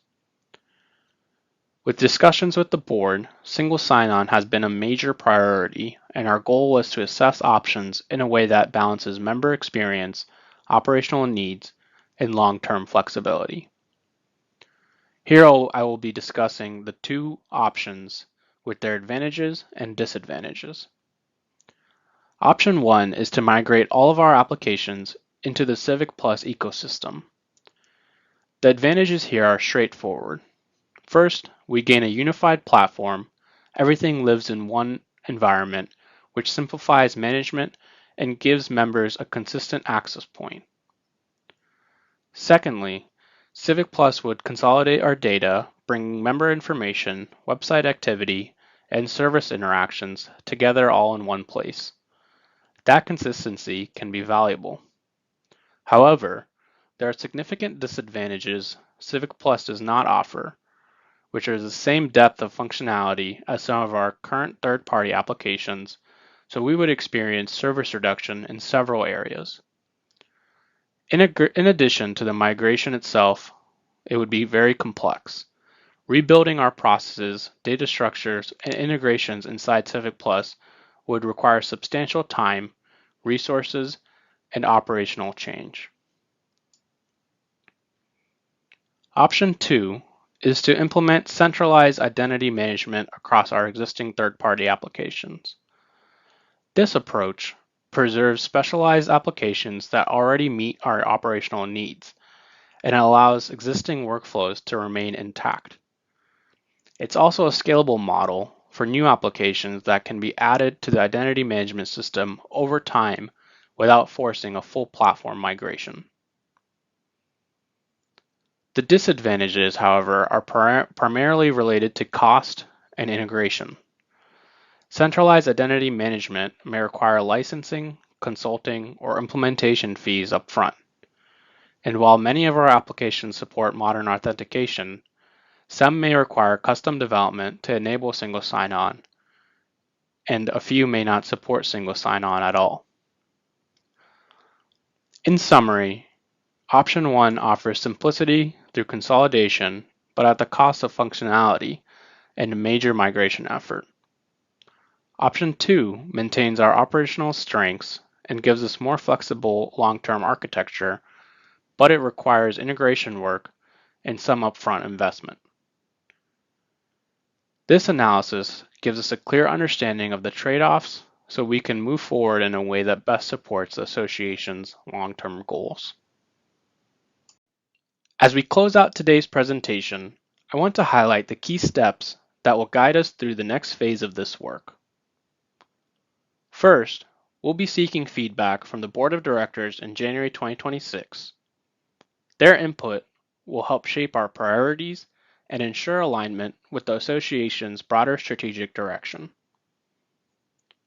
From February through July, the IT Committee will take a deeper dive into the options, challenges, and resource needs we've outlined. This period will give us the opportunity to evaluate solutions thoroughly and determine the most practical path forward. Finally, in the fall of 2026, we will return back to the board with formal budget recommendations based on the committee's analysis and the feedback we receive early in the year. These steps position us to move thoughtfully, ensuring that any decisions we make support long-term stability, security, and efficiency for the organization. Thank you for your time and engagement throughout this presentation. Hi, this is Mike Reynolds with the RA Environmental Program. We're going to be reviewing the Reston Association Sustainability and Climate Resilience Plan. We tied a vision and mission that aligns with RA's current vision and missions. And I wanted to point out that a triple bottom line pillar is a very common industry standard with sustainability planning and work, where we talk about environmental, social, and economic factors. The strategic foundations for the plan are tied to all of RA's existing foundational documents, such as the strategic plan, a 2013 sustainability charter that the RA board at the time had approved, and then the richness of the data in the RISR report and all of RA's resource management or resource-oriented plans. And then we tied a lot to the county's climate resilience planning efforts that they're doing at this point, just to have a good partner on our hands. In creating the sustainability plan, we did a lot of internal workshop work with our RA directors and staff over the last year. We also met with different folks in and around us, different partners doing this work, reviewed best management practices, and tried to get as much input as we could from the expertise that we have on hand. There are 7 key goals in this plan over a 10-year period. You can see them all here, and they range from the energy efficiency and carbon reduction where we can, down to the adaptation and community engagement. And then we talk a little bit about healthy ecosystems and open space, since we are a large open space manager, as well as our continuing efforts with water and stormwater management, both with our lakes and our watershed. With energy efficiency and carbon reduction, it's kind of the way I would phrase it to you is where we can and where it will make sense to lower energy bills or reduce our fuel costs. We can look at our inventory of vehicles and gas-powered equipment. We can think about solar when we go to change a facility out and whether or not that makes sense. And we can work up a little bit of an economic as well as energy efficient tool set that helps us make those decisions over time. Looking at our capital investment plan for infrastructure and facilities would be one of the ways we can easily implement this, and doing some life cycle costing analysis with our engineers and architects to say, for example, that if we added a $5,000 or $10,000 solar panel or some other climate resilient function, is that worth it to do at this point in time for a 10 or 20 or 30-year cycle? We do a pretty good job with the water and stormwater management situations that we have, but we've opened up our thought process and to think a lot about how to continue this process at RA with managing the lakes up to their healthy levels and sustainable levels with climate going on, all the way down to Nate and us talking a lot about what we might or might not do with pools over time, since that's a huge water resource that we all manage.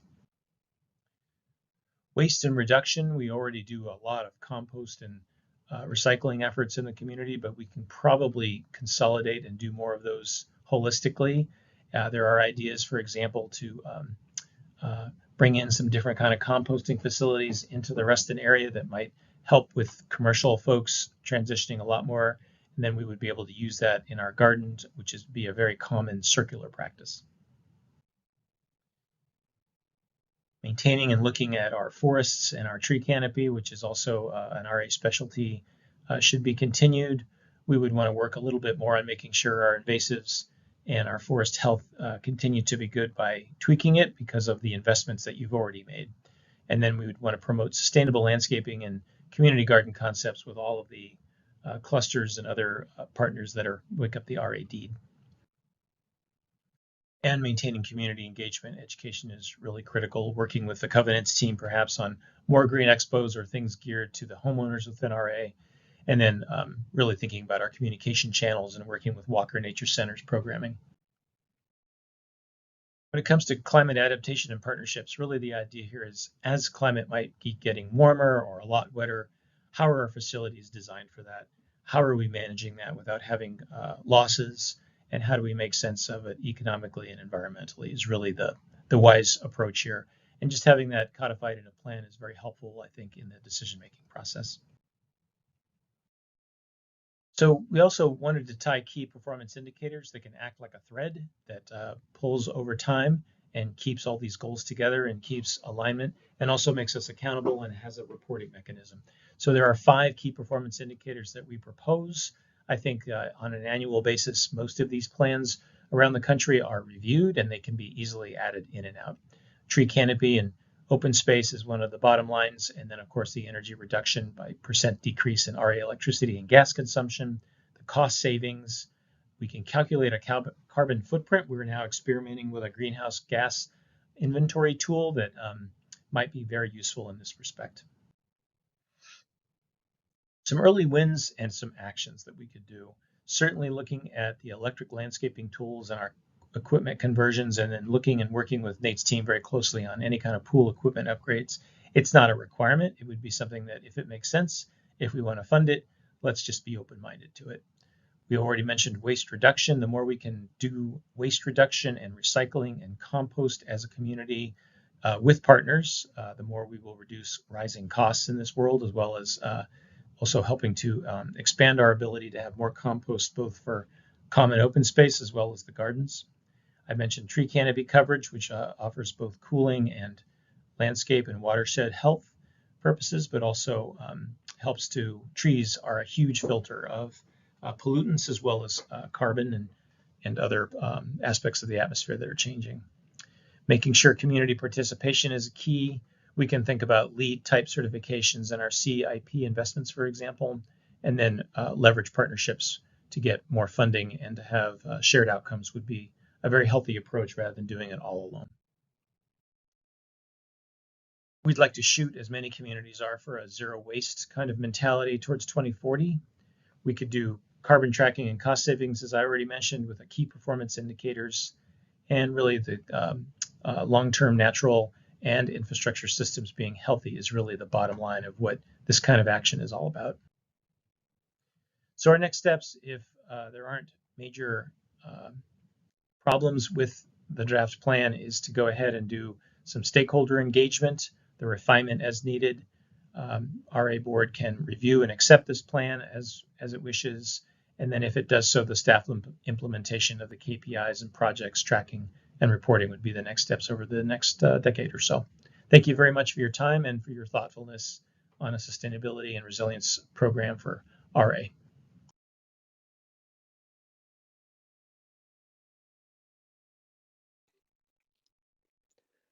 Hello, Reston Association Board of Directors. Ben Rhodes here, Acting Environmental Director and Lakes Equity Working Group Staff Liaison, here to present on the Lakes Equity Working Group Staff Implementation Roadmap.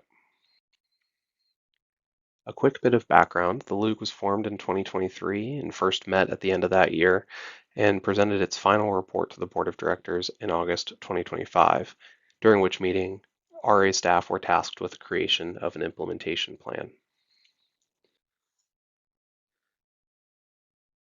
The LUG Implementation Planner is a document, a roadmap, to act on the 55 recommendations that were found at the end of the Lakes Equity Working Group final report. It was designed in tandem with members of the RA Communications, Environmental, Parks and Recreation, Maintenance, and Capital departments, as well as other Reston Association staff, and was reviewed by Lakes Equity Working Group members for consistency with the final report. The document itself is a Excel workbook consisting of 2 primary sheets, a README guide and the recommendations roadmap itself. The README guide is shown here on this slide. And throughout the workbook, you can see that recommendations are color-coded to help track the different recommendation categories delineated in the LUG final report. Columns titled LUG in the document are pulled from the final report.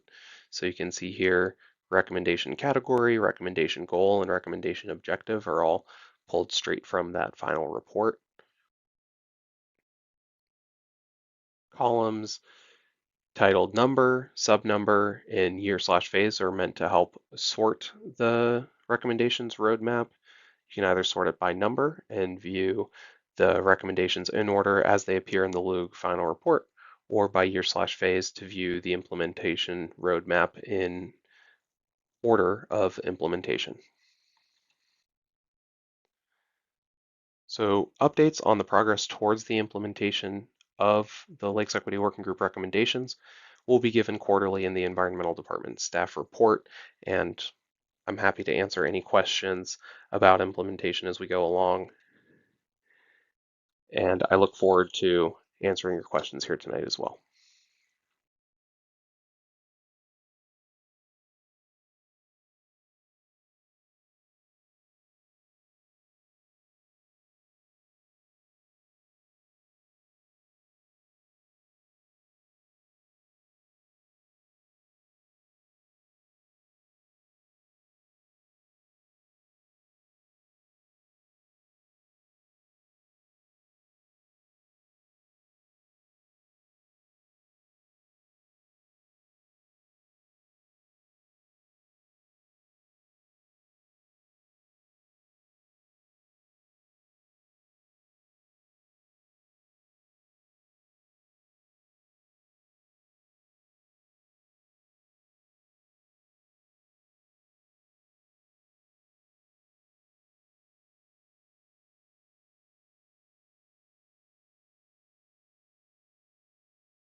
All right.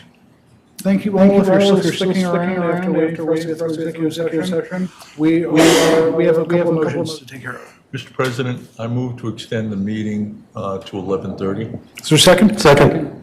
Motion made and seconded. All in favor? Unanimous? Mr. President, I move that the Reston Association Board of Directors certifies to the best of each member's knowledge that only those matters appropriate for executive session of a contractual nature involving personnel matters or involving consultation with counsel were discussed or considered by the board during the executive session. Second. Motion made and seconded. All in favor? Aye. 1, 2, 3, 4, 5, 6. 7 in favor, against? 1 against. And Mr. President, I move to authorize the CEO to execute the broker of record documents for the association insurance package. Second. Motion made and seconded. All in favor? Unanimous. Motion carries.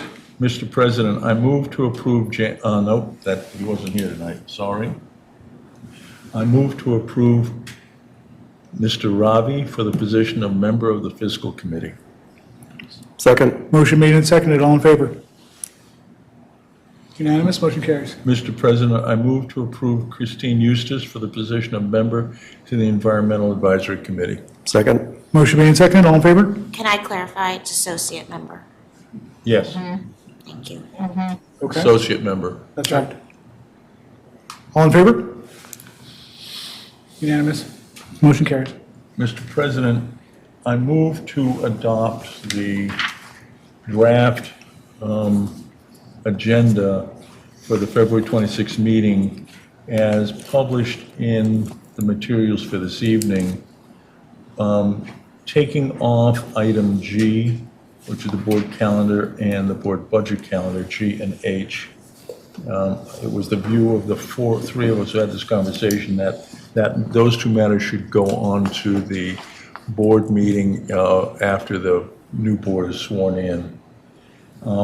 And tonight we moved to the February meeting, the sustainability plan, the budget after action report, the Lake Audubon renaming, the joint DRB meeting discussion, and those items should be added to the agenda. It's possible that those items some of those items may get further kicked down the road. And as part of the CEO update, Mr. President, we should have a copy of the land use tracker included in the board materials for the board to be able to ask further questions. I think that's everything we had, Mr. President, regarding changes to the agenda.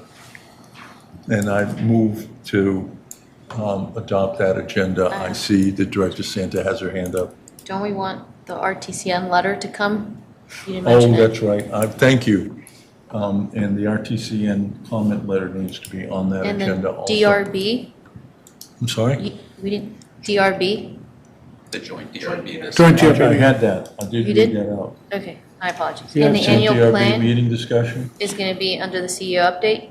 We're moving the annual plan. We're deferring that until a date to be determined. And Samuel Morse, I'm sorry? Samuel Morse.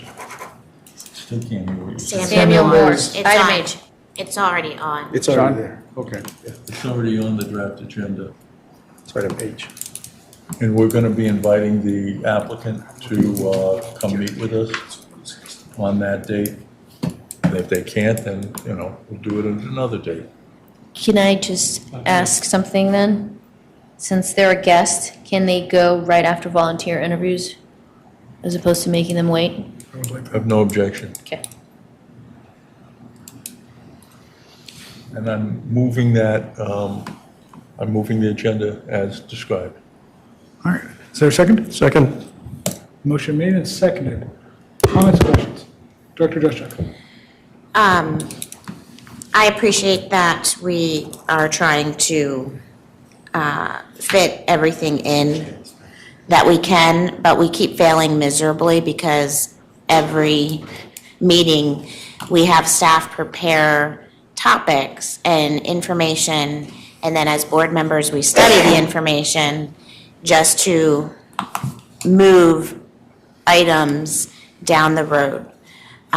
So I would like the board to really start looking at agenda setting in a way in which we're holding ourselves accountable to what we put on the agenda we intend to get through on the agenda. One of the ways that I have seen the RA board do this in the past is although I think Ms. Brittany does a great job of guessing how long each of these topics might take, is they would literally talk about, we're going to take 18 minutes to talk about this topic, and then they would cut themselves off at that 18 minutes and finalize those items. We could do it that way. But I am not in favor of continuing to prepare, all of us prepare, and then keep kind of having to punt things down the road. I think it affects both us and the staff. The other piece is the Samuel Morris Drive item that we're approving, and I will continue to object. I do not think we have a process by which, or any expectations from staff on what are we trying to get out of those sessions? Are we inviting the developer? Heard Director Farrell say we were. This time we had Commerce Metro South. We didn't have a developer. Are we editing proffers? Are we getting development plans? What are we doing land use related? Are we asking our committees? So I am hesitant to put any land use case on our agenda until we figure out how, as a board, we want to address it. I also would like to put on the, I forgot what the name of it was. Parking lot list. For the March meeting, when that pre-agenda is being planned, the Finance Committee has plans to propose whatever the RRF resolution is. I forget the number. So I want to make sure that that goes on a future list of expectations. Excuse me, Do you I'm want sorry, me? Mr. Vroom looked like he was going to say something. Resolution 3. Well, thank you. There you go. Resolution 3, as well as the parking lot list should also consist of the committee work plans that we approved and the expectations that those committees were going to get whatever those items were back to us. I believe that would help us plan. And then I think that we need to have a conversation about, we made this associate member category in the advisory committees, but we don't have a process for, in this case, or by way of example, we just elected someone to an associate member of EAC. When an EAC spot opens, does that mean that the associate member gets to move up? Is there a process? I don't believe we have a mechanism to address those types of things. And so I think that should go on a future parking list. That's it, parking lot list. Is that everything you had? Thought there was a fourth thing. Associate. I said land use at the future. We already had create a procedure for renaming things. That's in May. So I think staff probably took that I'll make sure I have. on the parking lot list. Parking lot list is complete. Jennifer, I think getting through the parking lot list is fantastic. And I think that this, like a number of things, requires a project management approach. And I'd like it if maybe you, me, Peter, and whoever else like Peter thinks should be part of it, and whoever else on the board would like to be engaged in it, kind of sat down and talked about, what we'd like to see in a broad way, and then figure out how we can get them to come back to us with the specifics. Because there are a number of things that, like that, and, like action item reports, things along those lines, and like different kinds of process maps, things along those lines. I think we should discuss how we're sharing information. And I think, maybe we can start to have a conversation about how we manage that stuff. But we can't without the board's approval.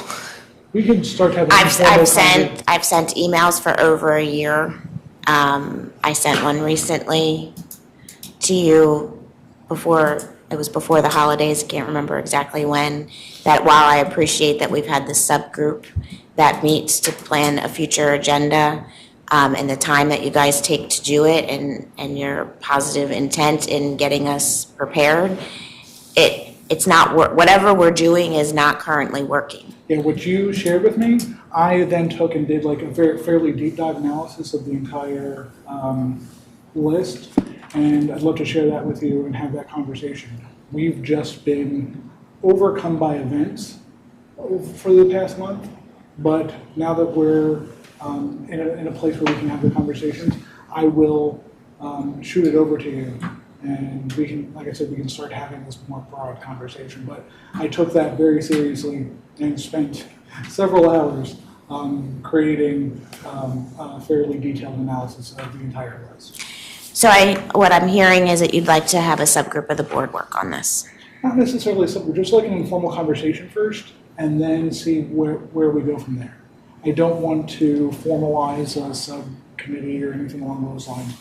Just, hey, let's meet in Pete's office for an hour or two and start to hammer what we want, what are our broad goals, and then we can figure out where we go from there. Right, which I have no objection to whatsoever. But again, when we're asking staff, even the CEO, to do something, the board has to ask.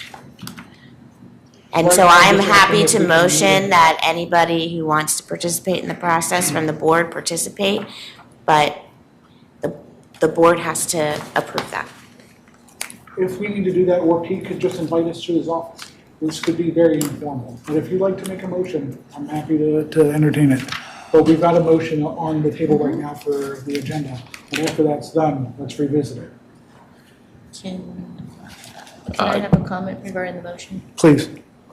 But you haven't gone yet, so I already spoke once. Quick question for Brittany. I feel like I have a secretary update coming up soon. This agenda is looking full, but just want to make sure we aren't pushing that too far. Do you know if that's due in February? Coming up in March. March. Thank you. Plenty of time. Director Santa. Just to get a feel from the board, I know I read the budget after action report that Mr. Ed Broom put together. It's getting late. Does anybody actually have a conversation to be had that requires us to actually have it on the agenda? Because to me, it didn't feel like there was much to discuss, so I don't know why we need it, to be honest.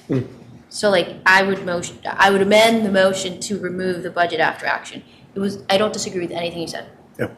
So if there's technicality that we need to debate, then have it on the agenda, otherwise, let's cut it. I would object to getting rid of it. I'm, again, using the term again, project manager. We love our after-action reports. I would really like to go through this, with Ed and find out what he's. I know we've got it in our package, but I'd like to have a conversation about, what he sees as. But it's already in the report, so document it. We could have a conversation about it. Again, I think. I would object. I'm not 9 people. So if people, if the folks don't want to have a conversation, I'm fine with that. Mr. President. To share from the. Sorry, Mr. President, I need to make a motion. Not yet. Yeah. We have 4 minutes. We're good. I can say The fiscal committee actually had that discussion last night, and I think that Mr. Vroom might have some extra share based on the insight from fiscal. Cool. Okay. Back to the motion. Back to the motion. All in favor? 1, 2, 3, 4, 5, and 6 in favor, against, 2 against. Motion carries. This meeting is adjourned. Thank you very much, everybody.